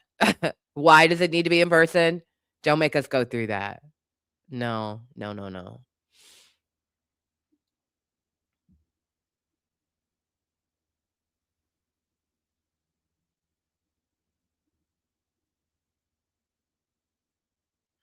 Yeah, it's a nightmare, but it's dope, but it's also very chaotic, and I don't need to be out and about in all of that. Like, yeah. Also, we've had a change to the weather. So it's cool and it's rainy, which is a vibe. Which is a vibe. But I'm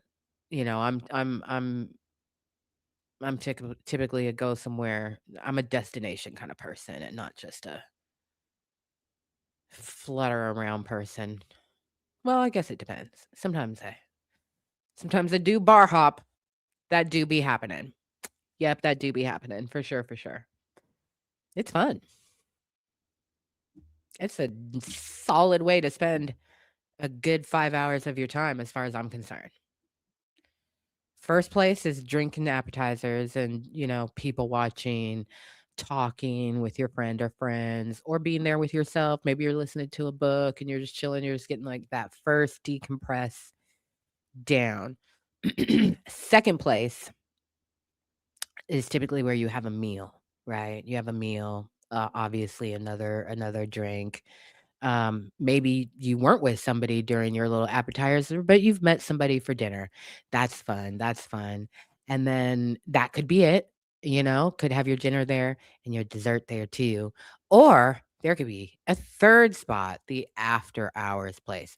What are we doing? Are we, playing pool? Are we going bowling? Are we going someplace for dessert? Oh God, that'll make me happy. That also has alcohol. Oh, love that. Um, yeah, that's about a 5 hour, that's like 5 hours. It's pretty great. I enjoy it. Maybe you're just going to a bar to watch a game, whatever. But yeah, it's good spacing of alcohol. I've got pretty much my drink ratios down, for each place, depending if it's 2 places versus 3 places, how much I will drink during that 5-hour period. Yeah, no regrets. Enjoy it.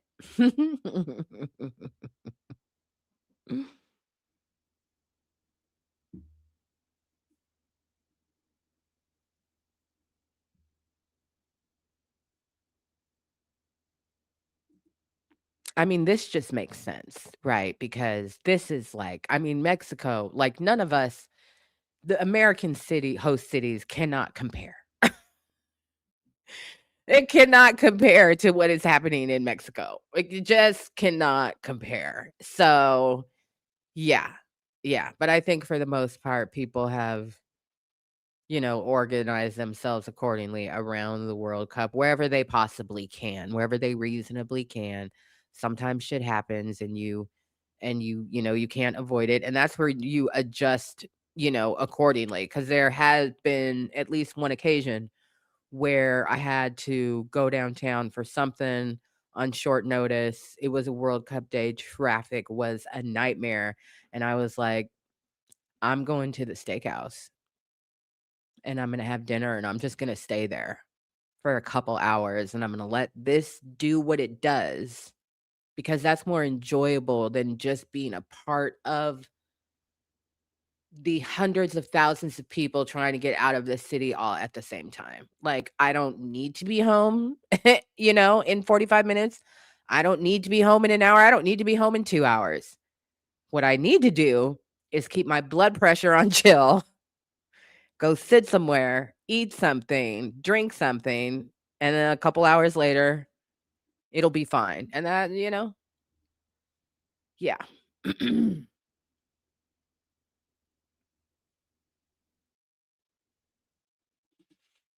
I can only imagine. I'd rather walk on Legos barefoot than drive in Boston right now. So glad we have the trains. Yeah. Yeah. Yeah. Yeah. I mean, we're used to people coming from all over. We're also a port city. We get cruises and stuff like that. So we're we're not immune to having, a couple thousand people downtown not know where the fuck they're going or what the fuck they're doing or where anything is. But this is just like next level. It takes over the culture of your city. Like if you've got 10,000 people in the street, you know. marching for Bosnia, traffic just stops. There's no permit. There's no, it's the game starts in an hour and we're making our way from one end of downtown to the other where the stadium is. And this is the street that we're walking down together. The fuck the cops gonna do? Nothing. We're not like Miami. We're not party poopers here. Thank you very much. You want to climb a little statue and put a little cone on the head of the statue here? We're fine with that. We don't care. Just don't fall. Ain't nobody got time for that. Okay? Don't make it worse. Make it fun. So, yeah. Yeah.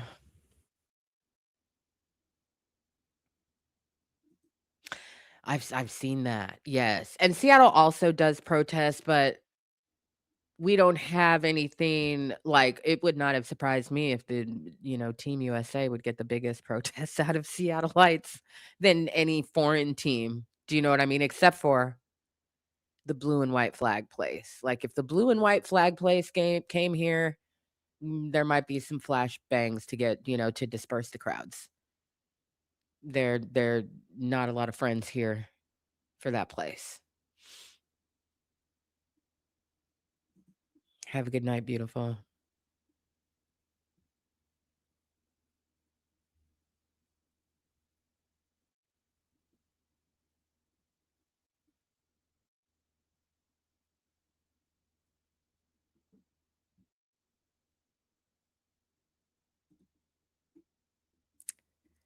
So yeah, I'm just like, I'm one of those, let them play kind of people when it comes to partying. If people are really getting reckless and dangerous, then okay, but just, you're not supposed to climb that statue and put a cone on top of it. You're gonna charge him with a misdemeanor. God, you limp dick motherfucker. You know what I mean? Like, I don't know what else to say to that. You hate fun. If that's the kind of cop you choose to be in these kind of situations, you hate fun.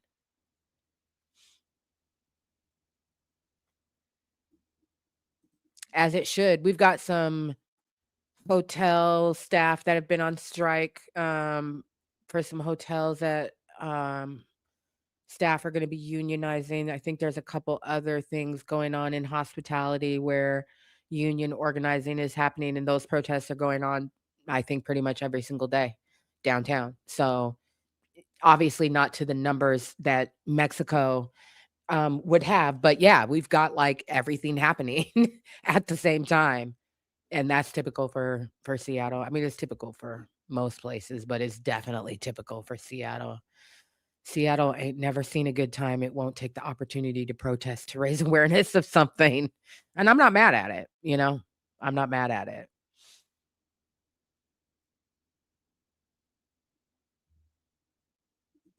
Yeah, I mean, take the opportunity. Here's the thing, they're on the news every day.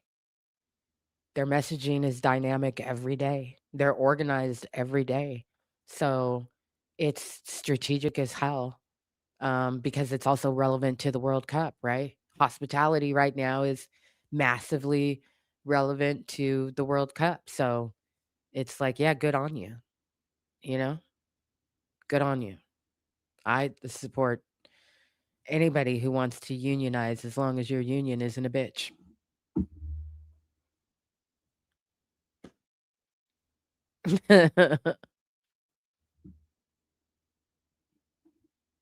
So, speaking of cops, did y'all see that video? I know some of you did because I posted it in the Discord, but a wider question to y'all.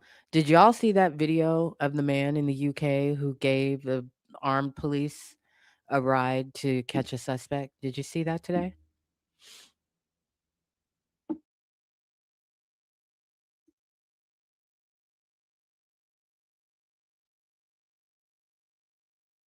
my god, things move so slow. Move faster.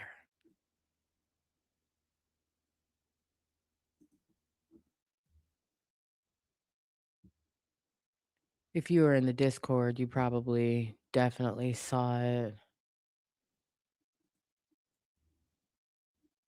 All right, hold on. Let me pull it up.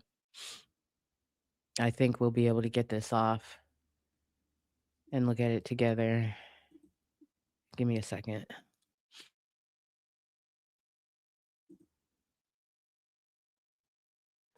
Pause. Fuck. I swear I don't understand how TikTok, shitty ass website, makes me so crazy. What the fuck? Oh, goddamn fruit fly. Is this because I used a fucking citrus sugar scrub or something? My God. This fruit fly has been all over me since I sat down. Okay, here we go.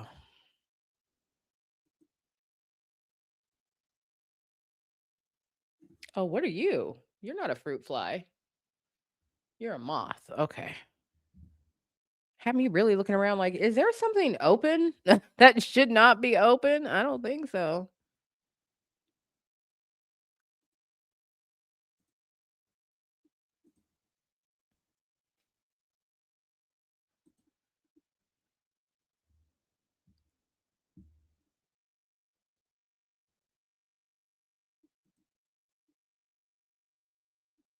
Okay.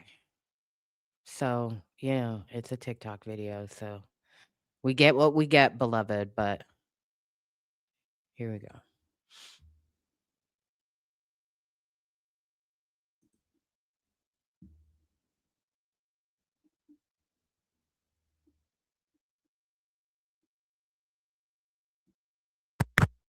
Open it!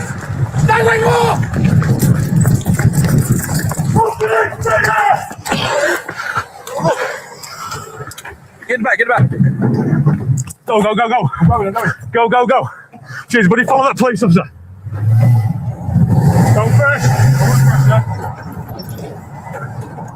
If you just go past him, keep going past. Keep going past. Keep going past. Keep going past. Keep going, keep going. Right. Stop here on the right. Stop. Stop. Stop there. Don't move. Put your hands on your head. Sorry, mate. No worries. Cheers for your help. No problem. I'm just glad I could be of service. Cheers, buddy. We'll get on with doing the rest of it. But thank you very much for your assistance. That was quite exhilarating. See you later. Hopefully the rest of your day is a bit calmer. Yeah. Cheers, guys. See you later. Bye. Open it! Stay where you are! Open it! Stay there! Get back, get back. Go, go, go, go. Go, go, go. Cheers, buddy. Follow that police officer. Go first. If you just go past him, keep going past. Keep going past. Keep going past. Keep going past. Keep going, keep going. Right. Stop here on the right. Stop. Stop. Stop there. Don't move. Put your hands on your head.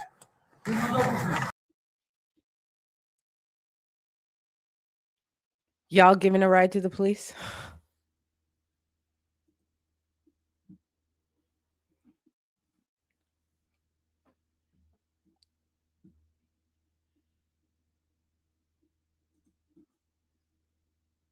Hey, beautiful.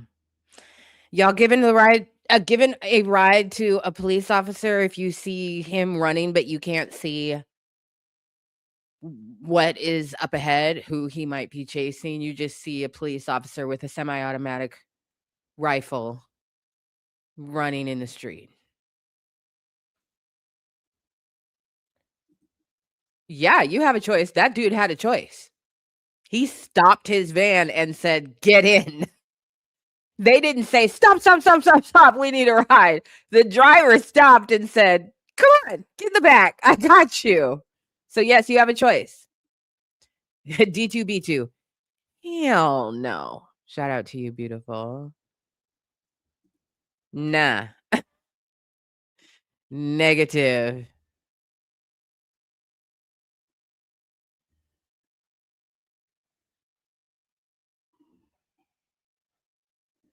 If my car gets fucked up, you're not paying for it. You're not covering it. No. D2B2. That's their business. Alex. Fuck no. Cops got armor plates. I don't. Demetrius, I am not donating my time and gas to the PD anyway. They have enough. Kiki, they're white though. Nona, absolutely not.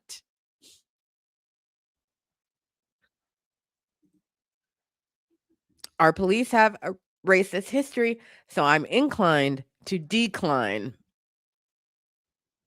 minding my own black business. Does it change for you that this is happening in the UK and not in America? Because in the UK, law enforcement does not carry lethal weapons.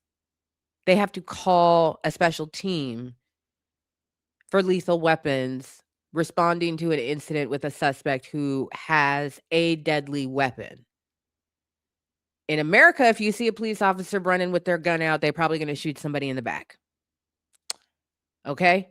In the UK, not saying they don't have racism, okay, or that their police wouldn't shoot somebody in the back. In the UK, if you see a police officer running with an AK-47, you are at least it is at least more likely that they are actually going after somebody who has a deadly weapon. Does that change? You don't feel don't come for me. I'm just asking questions. I know some of you are like, I know she's fucking tripping. You don't feel a sense of like civic duty to like help out and protect your community when there is a potentially dangerous suspect who could be getting away from the police. You don't feel the need to, step in and help. Fuck no. My no is international and unwavering. D2B2. I'm still not getting myself involved. What happens if the suspect airs out my fucking car? The police officer had a very big gun. I don't know what the suspect did or didn't have. Like, the one thing we know for sure that we can see is a cop with a weapon in the street. So we should just assume we don't know what the suspect has. We don't know if it's a gun. We don't know if it's a knife. We don't know if it's a vest that goes boom, boom. We don't know.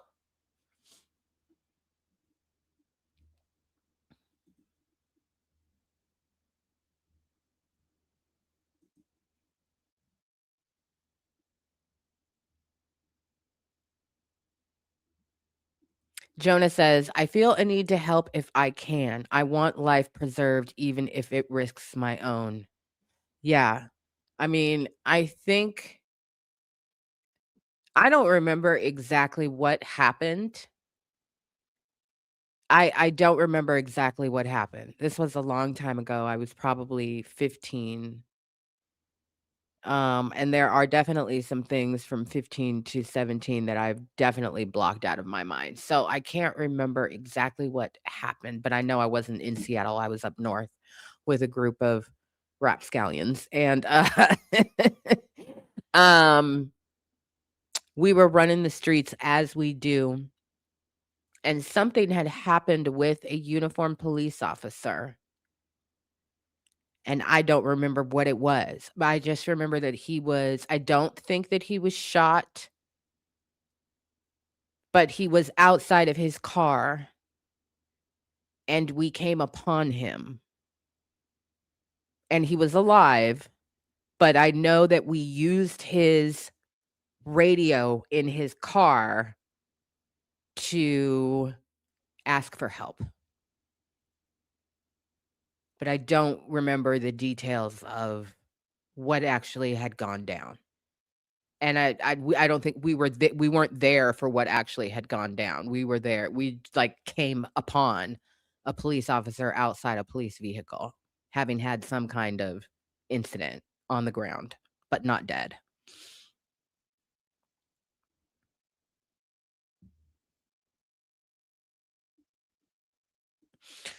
So this is me.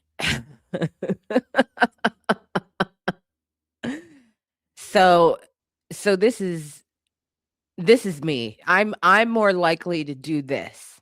Okay, I'm not curious. I don't need to see what's up ahead for my own eyes.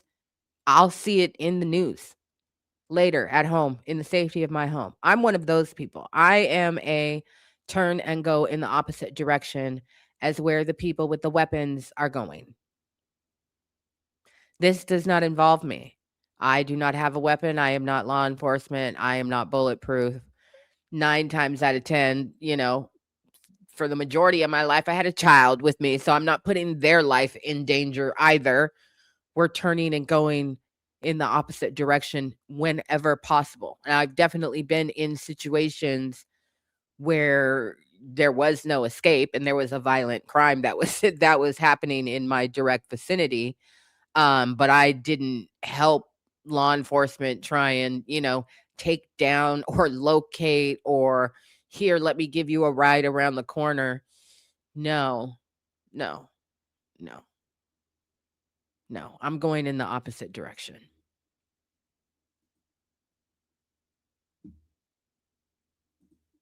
Yeah, I'll honk my horn. I have my voice carries in public. I can direct a crowd commandingly, but there's no crowd here, so I don't need to tell people, "Get the fuck out the way." You know what I mean? Like there's nothing that I can do here.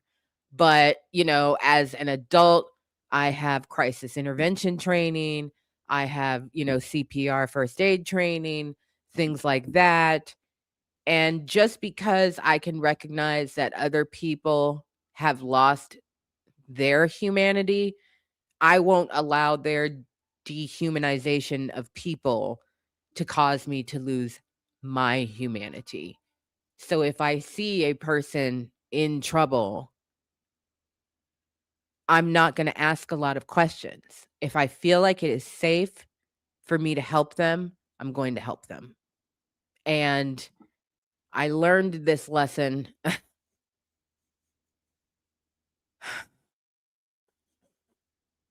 when I worked in a juvenile detention. And uh in my capacity, we never asked the kids what they were incarcerated for. If they wanted to tell us, they could tell us, but I was not a guard. I was in, faith services. So we never asked them what did they do, what was their criminal history, et cetera, et cetera. And over time, especially with kids who are there for a long time, you build up relationships, you build up rapport.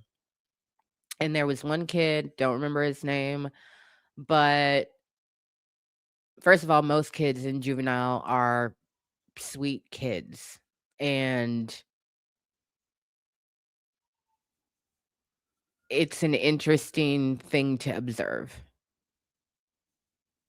the juxtaposition of who you encounter in there and the fact that they're there at all. Whether you know what they're there for or not, the fact that they're there is just like, hmm, what could have been different in your life to prevent all of this? But anyway, there were several kids there who I got along with really well, who I would talk to on a regular basis, and, who I thought fondly of. And then I found out that one of them raped children.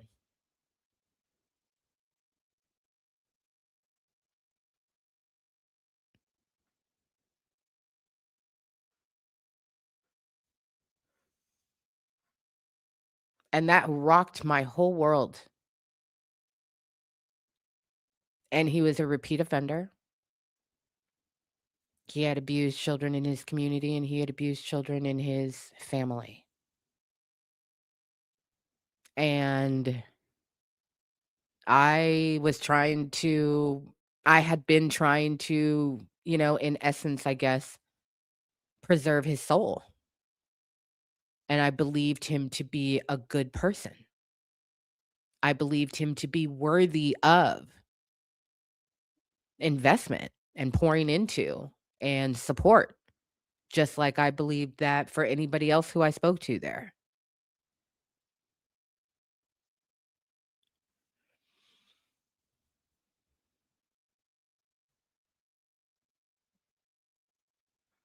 And it was at that moment she knew she fucked up. No, it was at that moment that I really understood why it was a rule that we did not ask kids what they were there for. And I did not ask him. I had found out some other kind of way, whether it was another kid told me or an adult mentioned it.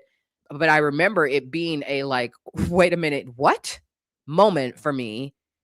And I'm just being completely stunned, trying to figure out how to feel about it, what do I do about it? How do I interact with him in the future? Does it change? And then me just realizing like, oh, this is why they have the rule that we can't ask the kids what they're in for because they know that will probably change how we interact with them. And if we change how we interact with them, then they have no tether to humanity, to decency, to spiritual care. And eventually I decided that that was not my responsibility, right? And maybe that was the easy way out or whatever, but eventually I decided, yeah, that's not my responsibility. Um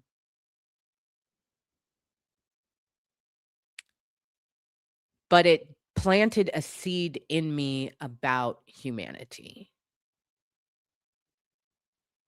that it is complicated. And I really kind of left it at that. I really kind of left it at that. And I've had encounters with police officers that, I used to be publicly very vocal and critical about law enforcement. I used to work in journalism, so I would write about them very often, and I would have contentious meetings with departments, um, especially if people in their communications division who were also cops, felt like we just existed to just rag on police and never give them a fair shake, and we didn't understand and this, that, and the other, and blah, blah, blah, blah, blah. And this was a long time ago, but there was a coffee shop murder of, I think it was 5 police officers, in Tacoma, Lakewood, but Tacoma. Um, I believe it was somewhere between 3 and 5 police officers. They were, I believe, just going for their regular morning coffee, and, the details kind of escape me, but they were, unceremoniously murdered. Um, and I had an opportunity to go to the memorial, which was at the Tacoma Dome, I think. Um, big space because so many officers were dead. And I sat directly behind one law enforcement agency's communications division. And everybody, no, there were no civilians in that division. Everybody was in law enforcement. And there were a couple cops in there that really did not like me. And were just convinced that, like, I would never write anything favorable about law enforcement, or I didn't see them as human or whatever, whatever. And I'm at this funeral, and it's a funeral for 5 people. Their families are there, their young children are there, people they have worked with are there, and it is just hour after hour of somebody getting up and crying, of a video being shown of somebody who is now dead, of children who will not know, you know, their parent. And there is a part in that funeral where I am just sobbing, like, I can't control it. It's just devastating that all of these people are dead and all of these people are affected in this way. And I remember one of the officers who really didn't like me kind of, like, heard me, and I wasn't the only one sitting back there. There were, a couple people from media who were sitting back there, and he kind of turned around to see who it was, and he saw it was me, and he kind of did a double take. and like just kind of cocked his head to the side and gave me a very obvious surprised look of like, oh my God, she's crying. And that changed our interaction from that day forward because he realized that I did see them. I stay ACAB. I still see police as human beings, even if they don't see us as human beings. That's my humanity. I protect that. I protect that. And I don't need people to agree with me for me to be right about protecting that and maintaining that. Anyway, that was a long story. Who the fuck you talking to? Bitch ass. Now, this one I know is justified because I didn't ask a question that warranted an answer. So you go fuck your whole self. Have a nice day.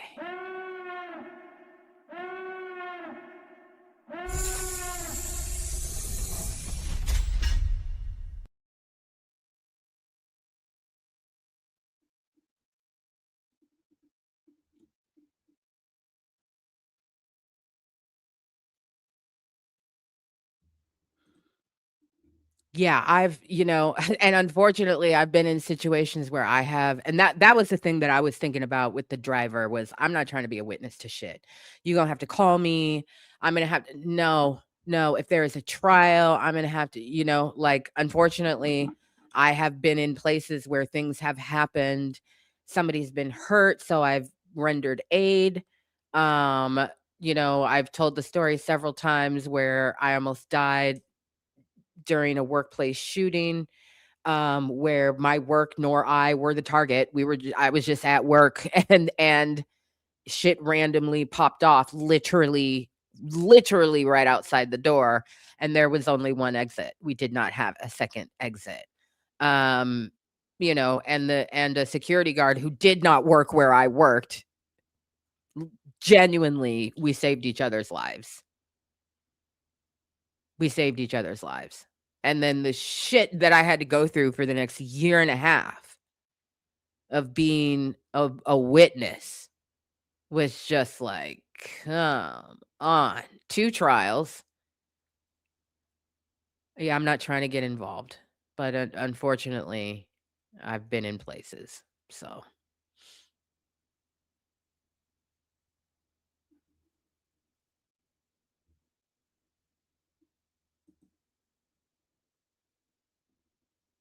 I mean, it's just what happened. You know what I mean? It's just what happened, and I'm not afraid or ashamed, to expose my humanity, whether people think that makes me a bitch or I don't have my, priorities in order, or I'm too sympathetic to this, that, or the other. Shut the whole hell up. You know, shut the whole hell up. I'm just being honest, and if that's a problem for people, then kick rocks down the block. I don't care.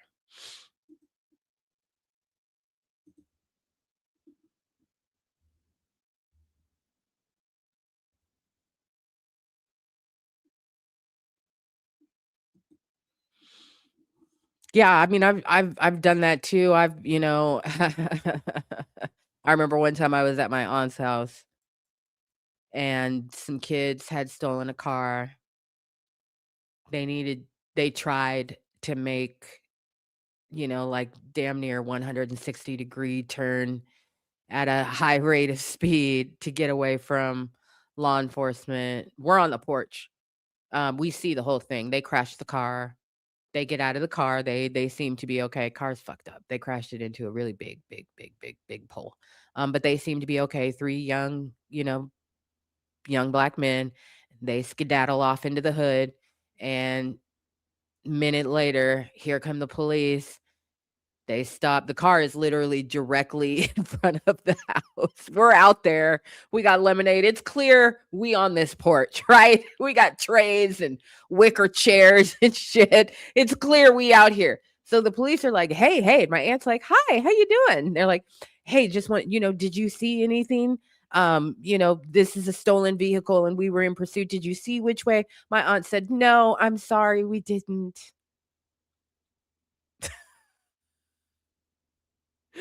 I said, I was young, right? I was young. And I was like, I, I didn't realize it was that easy to lie to the police.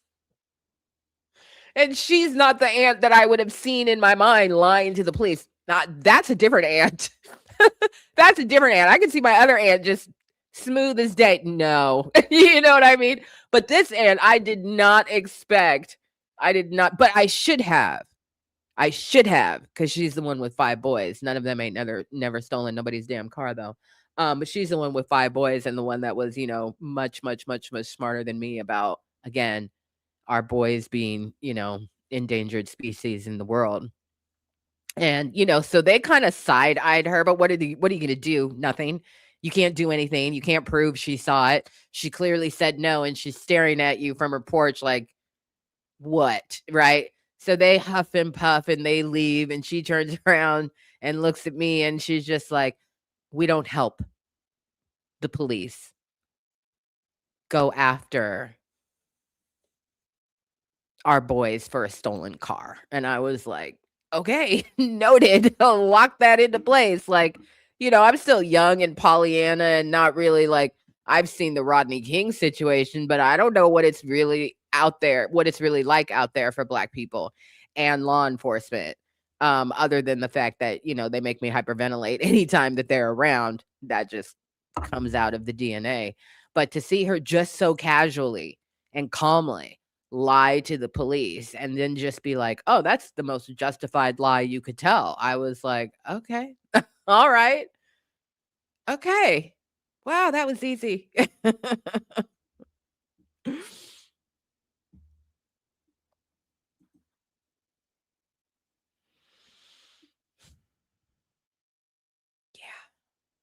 Yeah.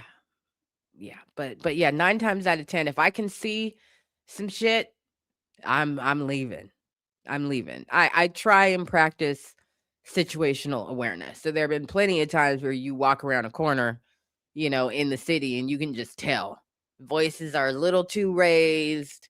Things are just a little too, there's a little bit of tension in the air. We can go the other way around the block. It's not that serious. Thanks. Bye. I'm not trying to be involved. I'm really not. I'm really, really not. I was saying in the Discord this morning, there have been times where, arguably there's a situation happening where law enforcement could be called, right? But I don't want to be the person that called law enforcement in a situation where somebody needs some help and you wind up killing them. I don't want to do that. I've seen the police shoot somebody in front of me before. After I saw that person holding a dead child that he had killed. So, holding a dead child that he had killed, I see that, and then I see the police kill him. So, yeah, I'm old. I'm old. And the only reason why I went in the direction of what was happening at almost 9 months pregnant is because one of my children was over on that block. If one of my children was not over on that block, I would not have gone in that direction.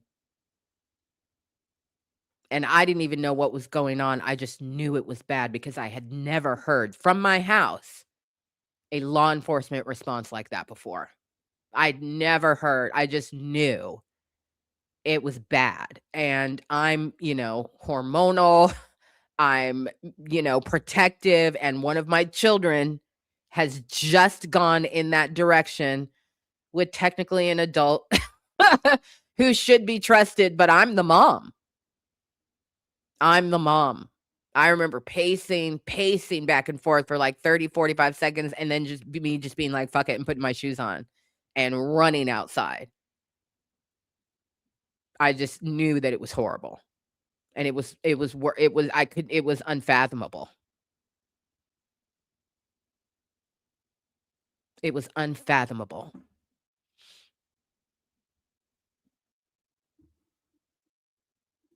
Mhm. Yeah. So when people are like, you could not cuss, fuck you. I've earned it. I've earned it. I wasn't even as cussy as I am now when that happened. Okay. Yeah, no, I was just purely in where's my child mode. Where's my child?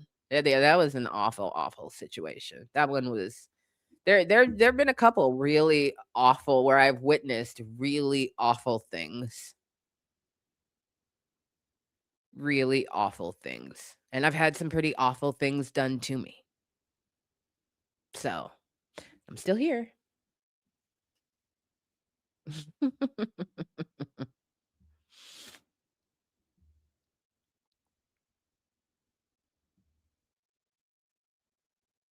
So, yeah. Well, that was a little negative story time. What else we got? Let's not end with one time I saw the police kill a child killer. Let's not end with that. That just seems like, pulling us down. Pulling us down. Let's get back up. Anybody? Bueller? Somebody got something. Somebody got something. We've had some heavy topics here today.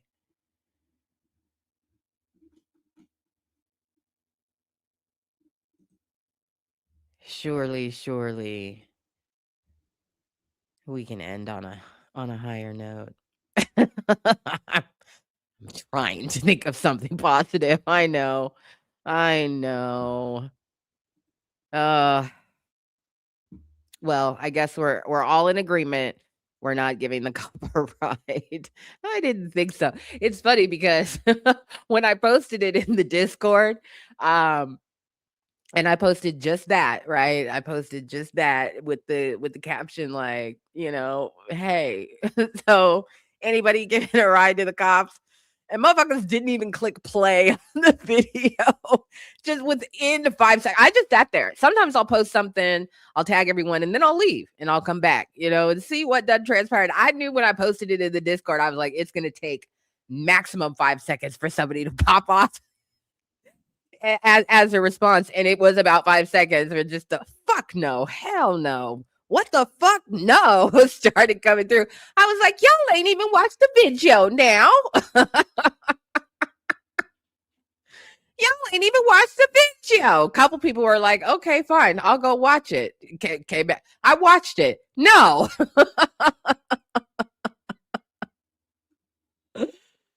I thought I saw.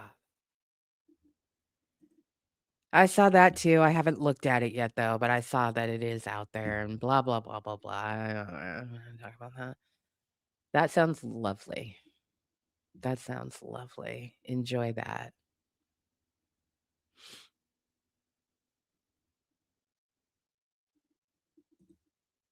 I did see that. Yeah, I did see that.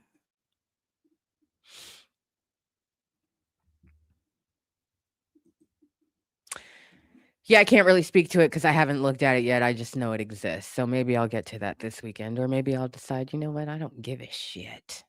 I really don't. What's something good that people have watched recently? I ran back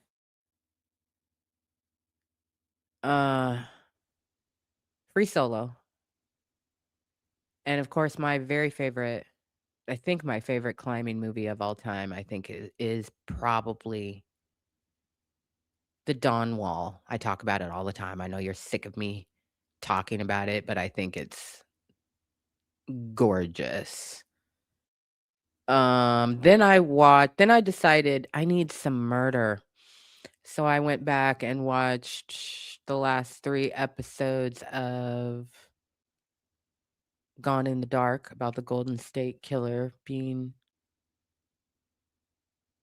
located after 35 years or whatever. Let's see what else. This morning, for shits and gigs, since I wake up at the ass crack of dawn, I put The Sheep Detective on in the background. The movie is crazy. I wonder if I've seen that. Is that new or is that old? I feel like I might have seen that.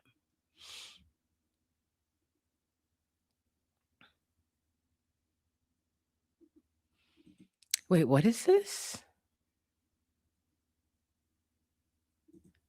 I need to see this. It's on my list because I've heard it is exceptional.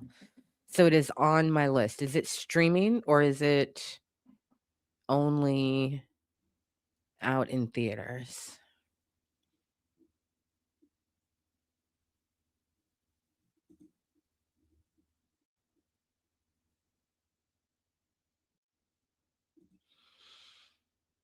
I can't quite get into it.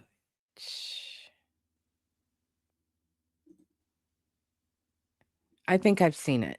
I think I've seen it. Look at that. Kiki's watching a movie. I'm stunned.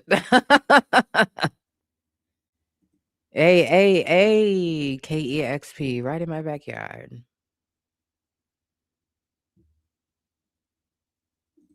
Yeah, it's on my list. I'm not going to go to a theater for it, but it's on my list. It's definitely on my list. Also, I want to, speaking of changing our minds, I want to change something that I said a couple weeks ago about the movie Obsession. Because I said I'm completely disinterested in Gen Z's idea of horror. And that was a flippant and dismissive statement that actually is not true, number one. um,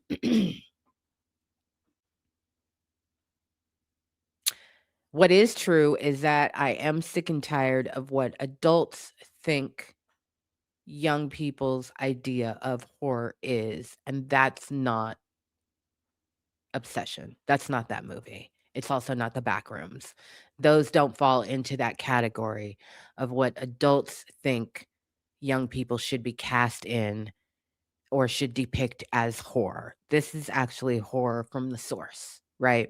Writers and directors who are of the generation. I'm not going to see either one in theaters, but I did do a watch along of Obsession um pretty shortly after I made my comment on this channel, because some of you may have noticed that there's a reference to obsession in a scripted video that I did recently. And the reason why I was able to know that reference and put it into a scripted video is because I watched a watch along of the movie and I was actually really impressed. And I was quadruply impressed by the acting of the actress. I was like, this is not, I think one of the issues that I have with young people, especially in like horror movies, is that you can see them acting. And I don't want to see you. I should not be able to see you acting. I can tell you're acting. I don't believe you. I need to believe you. And I believed her. Both sides of her. Freaky side, and just her normal side. The other thing that I thought was really, really interesting is spoilers if you haven't seen it, okay? Everybody dies. Okay, everybody dies, and there's just a bunch of questionable shit that has been left behind, and then there's also her. She has been left behind, and she is now out of the spell. And there was definitely conversation on the internet about like what happened to her after it. And the director was like, she goes to prison because they're going to assume she did all of this stuff and they're not going to listen to her. And I thought, if anything changed my mind about the movie, it's that kind of a statement right there. The understanding that this shit is so fucked up. Women are put in such impossible situations, mischaracterized, misconstrued, even when they are the victim. They wind up being the one persecuted for the harm that they have endured. And they suffer under that persecution for decades, if not for the rest of their life. I was like, well, that's a good movie. That's a good movie. So I reverse everything I said about that.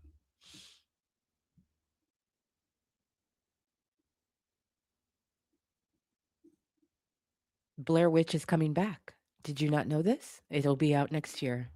Hand to God. They're doing a new Blair Witch project. I'm so excited to be able to tell you that.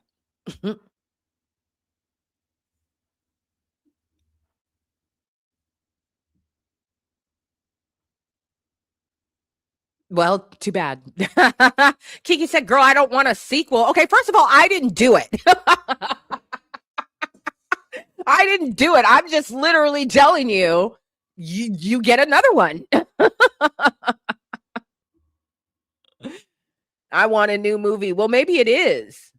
I don't know if it's actually a sequel or not, or maybe it's just, like the next extension with an entire different group of people. I don't know. I didn't look into it. I was just shocked to see they're making another Blair Witch Project movie. I was like, no way. Huh. Interesting. Don't fuck it up. Don't fuck it up. I mean, I wish I were. Shit, we'd be getting another Sinners real quick, fast, in a hurry. Like Absa, horror fairy grandmother. I wish I were, beloved. We'd be getting Sinners 2 and 3, okay? Shit, we need the indigenous Sinners. Yeah, we need to know all about that. Yeah. Oh, yeah, that's right. Blair Witch did have a sequel. Well, now it's got a whatever the technical term is. The point is they're making another one. And I literally just saw that like last night or the night before.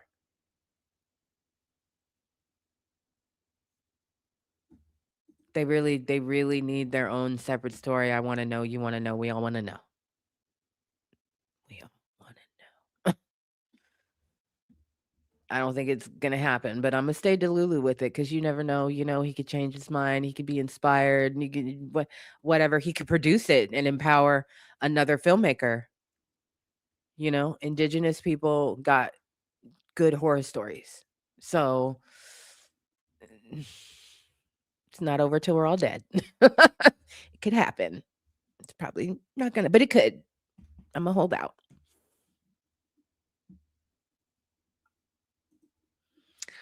Yeah, Cloverfield. Yeah, it was. It was. It was. Also because it was different enough, right? They weren't it was found footage, but in a different way. They weren't trying to recreate, a spooky movie. It was found footage, but basically a different genre, which was smart.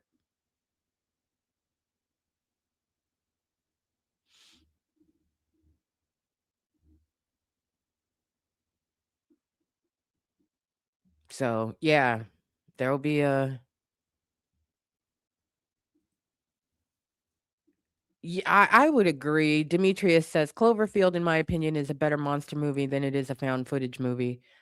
I think that I would agree because I completely forgot it was a found footage movie until Kiki reminded me of that. Yeah. Yeah, that was an interesting movie. It definitely made an impression, you know? And literally people are still talking about it.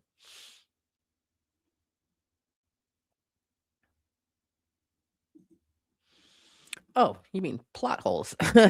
Kiki.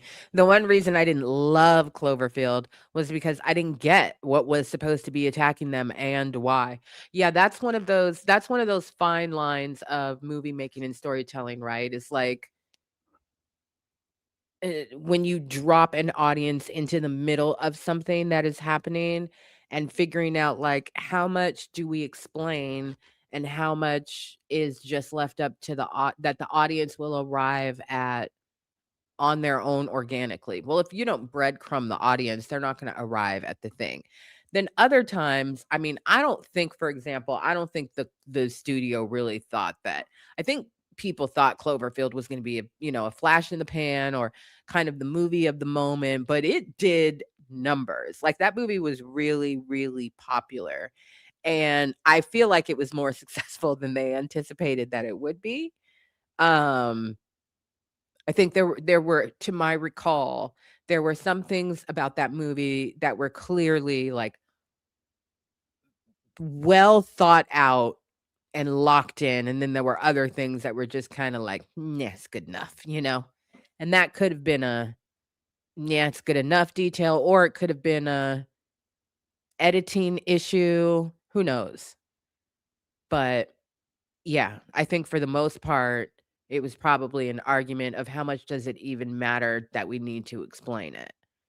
Um, Audiences want a why. They because that's the human condition. We want the why. So, in some cases, we're willing to let that go, and in other cases, we're not.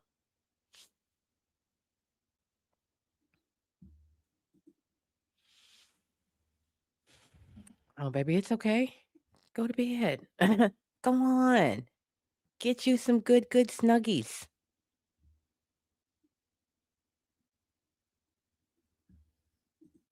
Yeah, this was supposed to just be, the movie of the moment. Make a bunch of money off of the kids and then move on, and it became, like, a staple in the movie making and horror and monster horror spaces. I don't think they knew that Cloverfield was gonna be that girl when they made it. So, and I think it's the same thing for Obsession. I don't think they had any idea how much it was gonna be that girl. And Homegirl, I'm sorry, I don't know her name, the actress is, I really expected to see an actress who I could tell desperately wants to be an actor. That's what I expected, because that's what you see in movies like this. You see actors who are just acting and acting, and let me act some more, and they're breathy, and they're shrill, and there's no nuance, and you know what I mean? That was one of the reasons why, like, I was like, "No, I do not wanna see another untalented Pop-Tart who shouldn't really get the role, but she physically fits the mold, act for an hour and a half. I don't wanna see that." And that's not what she did. Like, she acted her ass off in that movie, especially when she goes between herselves, is like, it's award worthy performance. It really, really is. Um, so yeah, but I don't think anybody anticipated how much it was gonna be that girl. And it is for all the right reasons. And that's also really delightful.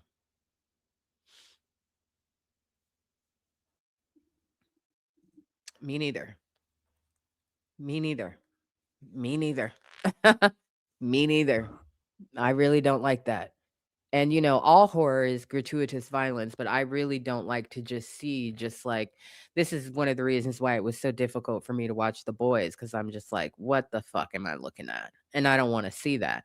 And now that we've established that I've seen really horrible, violent shit with my own eyes throughout my life,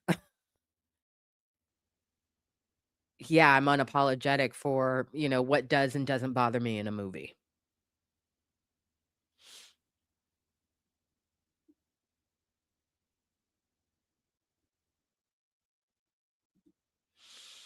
I have no idea.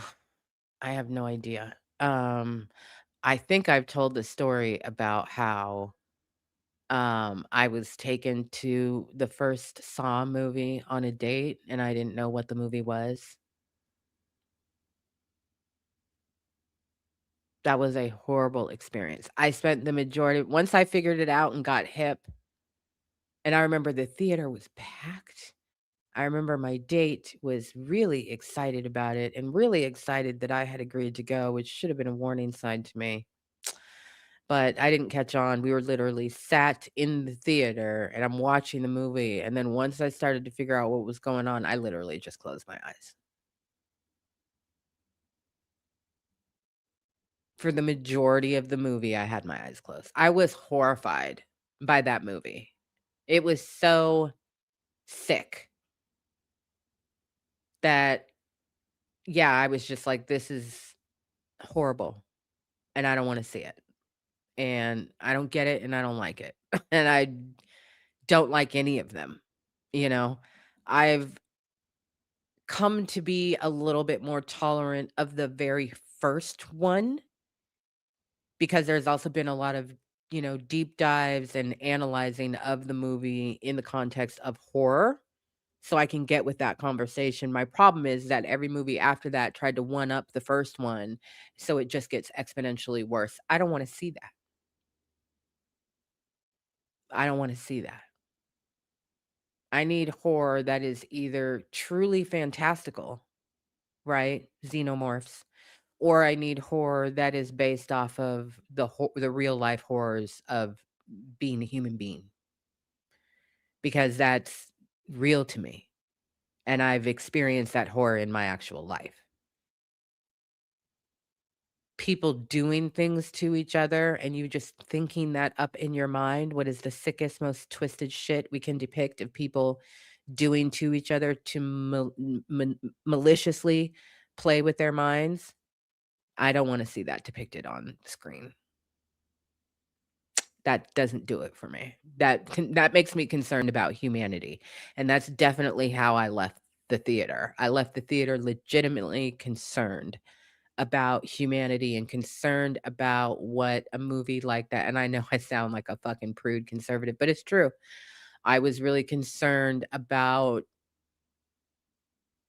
what would be depicted in the future when it came to violence. Yeah, call me a prude if you want. I don't really give a shit. I don't really care. No, we're talking about baby, don't ask me a question. We've established I will forget it and then airlock your ass out. I'll be like, movies? We're talking about movies? No, we were talking about Saw. We were talking about Saw. So this was, not to not to, besmirch the young man. Well, he's not a young man anymore, but not to besmirch the young man's character. This was the dude who, could come like a rabbit, but hadn't had an orgasm until he met me. Same guy. Same guy was like, and I seem to recall this being like around my birthday or something. I don't know. I do remember it being kind of early on. I remember being like, like excited about it and oh, we're gonna go together and da da da da da. And you're young in your 20s. Somebody asked you to. I didn't look up the movie. The internet was not as prevalent, so I'm not running to check a trailer. I, again, already had kids at this point, so I'm not just laying around all day, every day, watching TV and catching movie trailers on TV. I walked in there completely blind, not knowing what the movie was about, and he conveniently did not tell me. Yeah, yeah, yeah. And believe it or not, we laugh about that. Now, we laugh about it now, but it was not funny to me at the time. I was like, people are sick and humanity is in trouble. Yeah, people are sick and humanity is in trouble and don't give these psychopaths ideas. That was another thing that I was thinking.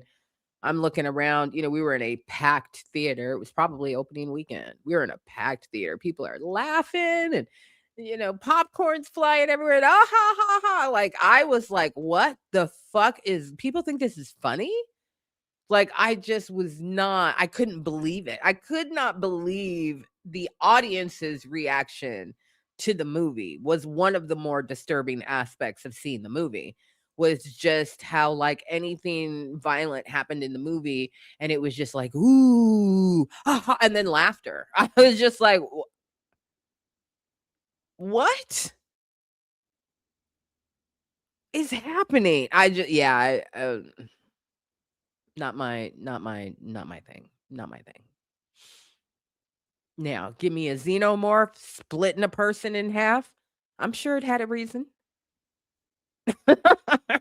That's a different situation entirely. I'm sure it had a reason. Shoot.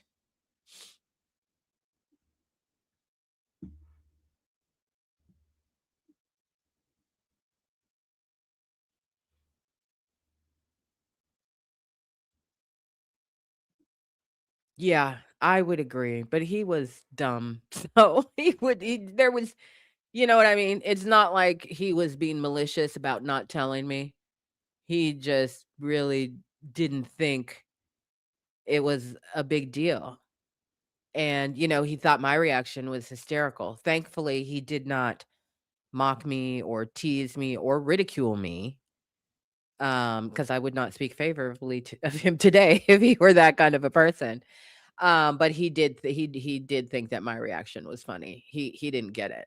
And so we were both sitting there, he's sitting there like, she's hilarious. I don't understand why she's reacting this way. This movie is everything. And I'm sitting there like,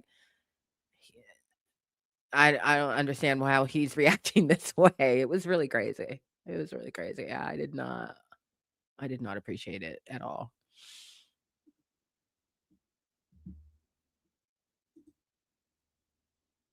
Well, there you go. Yeah, yeah, we know something's coming. We know something's coming.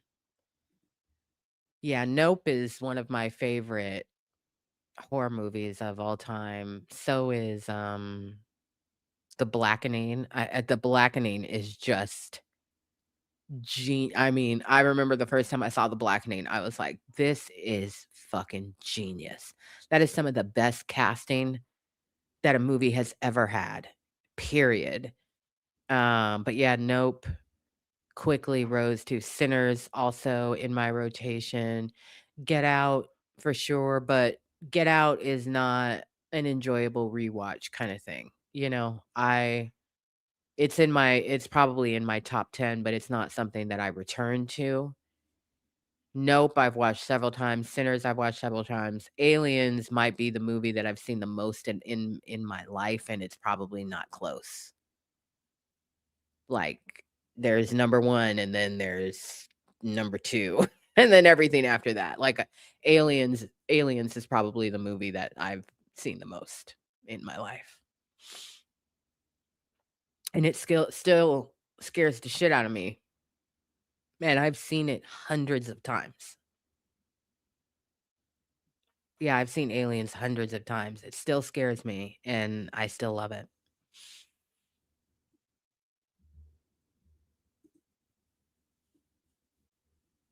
Yeah. Yeah, I mean, I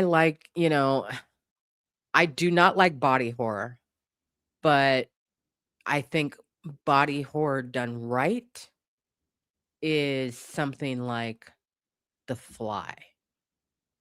I remember seeing The Fly. This was another movie that I was way too young to see this movie, and I saw it because the adults were watching it, and I was very little.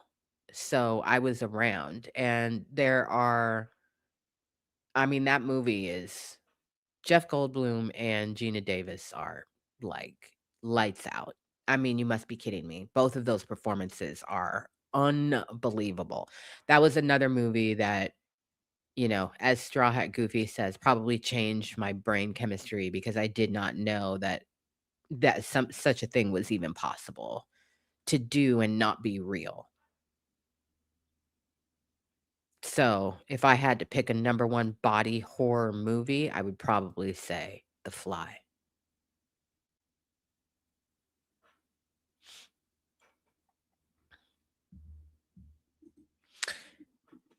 No, see, clowns don't scare me. That Joker ass mofo, and again, the going after kids, like, it's really, really scary, and then I watched the show. What was the series that they did after the movies? Oh my god. I watched that. It's terrifying. It's really terrifying. And again, I'm like, "Who's thinking of this shit?" She gave birth to a baby bat mutant that's flying around the car and then into the city and wreaking havoc. I was like, "What? Who thinks of this shit?" Welcome to Derry.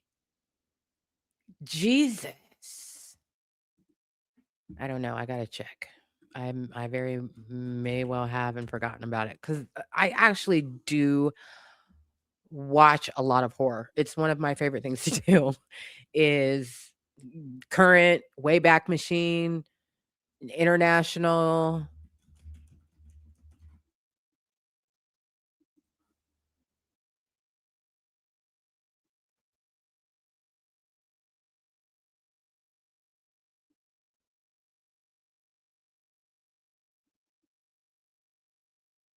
Oh, no. No. I started to watch this. This is the one with Demi Moore. Yeah, I started to watch this and then it went into a direction that made me uncomfortable.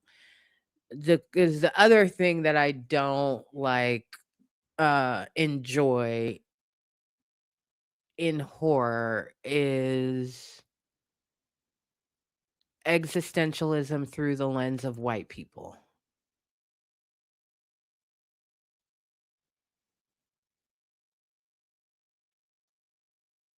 I'll back up off something so fast. I don't even think they necessarily know that they're doing it or that it comes off that way because it's the norm for them. But for me, I'm like, Sharon, please. I'm good.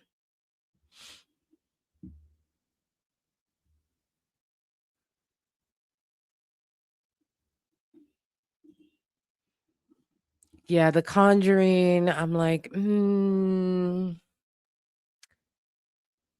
don't know if that really scares me, you know? I mean, there are some things that, where I'm like, I don't know if they should actually depict that. I can be really sensitive about the woo-woo things. And then there are other things where I'm like, "Oh, look at white people and their ideals of what is demonic. That's so cute." It's supposed to be scary? Okay. You know what I mean? Yeah. That could be my reaction to some of those things, like, well, yeah, obviously, you've designed the things to be horrifying and the sound effects, my god, the sound effects in Conjuring. Prime, prime, prime. But if you strip it all away, I'm like, "Oh, I've seen this a million times before," and yeah, it's the same story from a different angle, and I get it, but it's just it's not my thing, but I get it.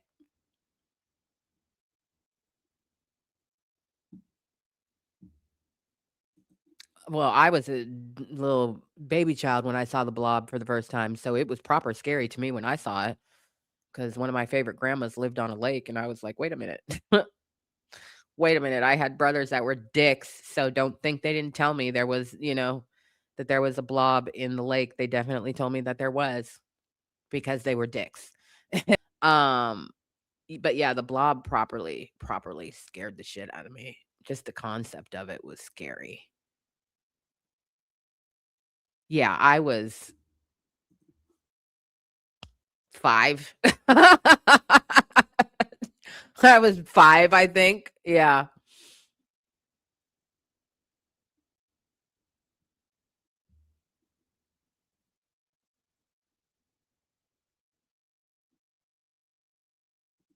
Oh, I've seen 2 out of 3. Very good. Yes, exactly. Exactly. So, yeah, I mean, I think that horror is such a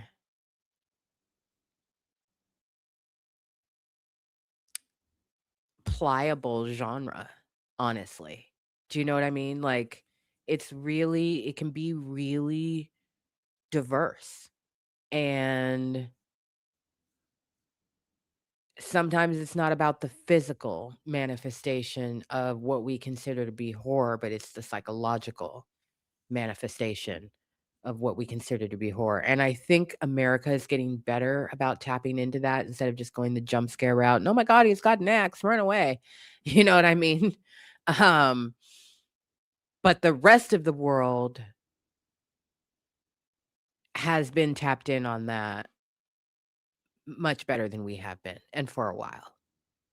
But I think we're doing better. We're definitely doing better, and it's made horror much more enjoyable. I think for a long time, horror was really boring and super predictable. And I'm disinterested in that, and not really relatable.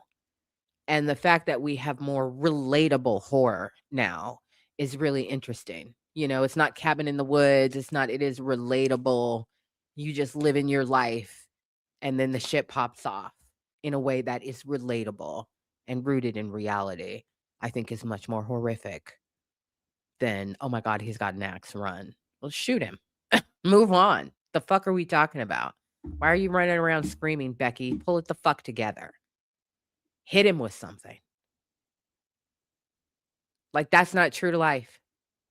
The other thing is, like, we've seen footage of people running around in cities with axes, fucking with people. They go on a mass spree, they kill people, and then they get killed. You want me to sit here and watch 2.5 hours of you trying to figure out where he's at night? Give me a goddamn break. No. But I'm supposed to take this seriously. Please. You should. You should.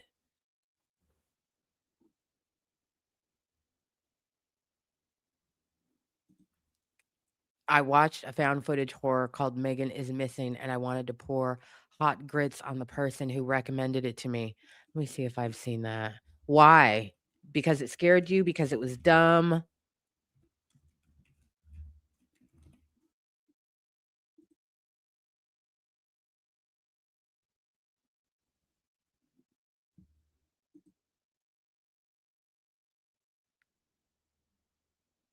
Megan is Missing, 2011.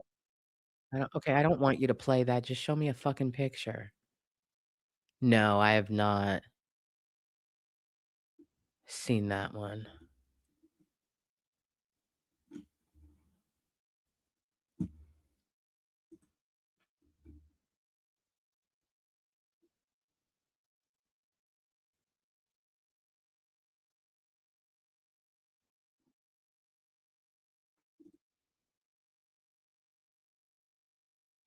Oh, yeah, see, that's lazy, clickbaity movies. I hate clickbaity movies, Kiki. It was supposed to be social commentary about being preyed on through the internet, but it's just girls being tortured at the end. Yeah, that's gotta be written by a man.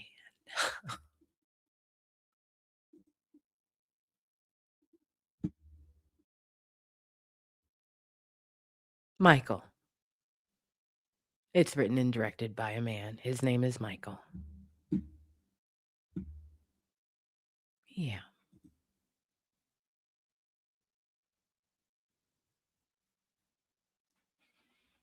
I always find it ironic when, you know, the men are writing horror. You are the horror. Spoiler alert. You are the horror. My God. You are the monster inside every movie. Jesus. No, I'm not. See, I'm not. That's no. No. We're not doing that. We're not doing that. We're not doing that. Mm-mm. I'm not playing that little getting dumbass game with people. That's insulting to everybody's intelligence.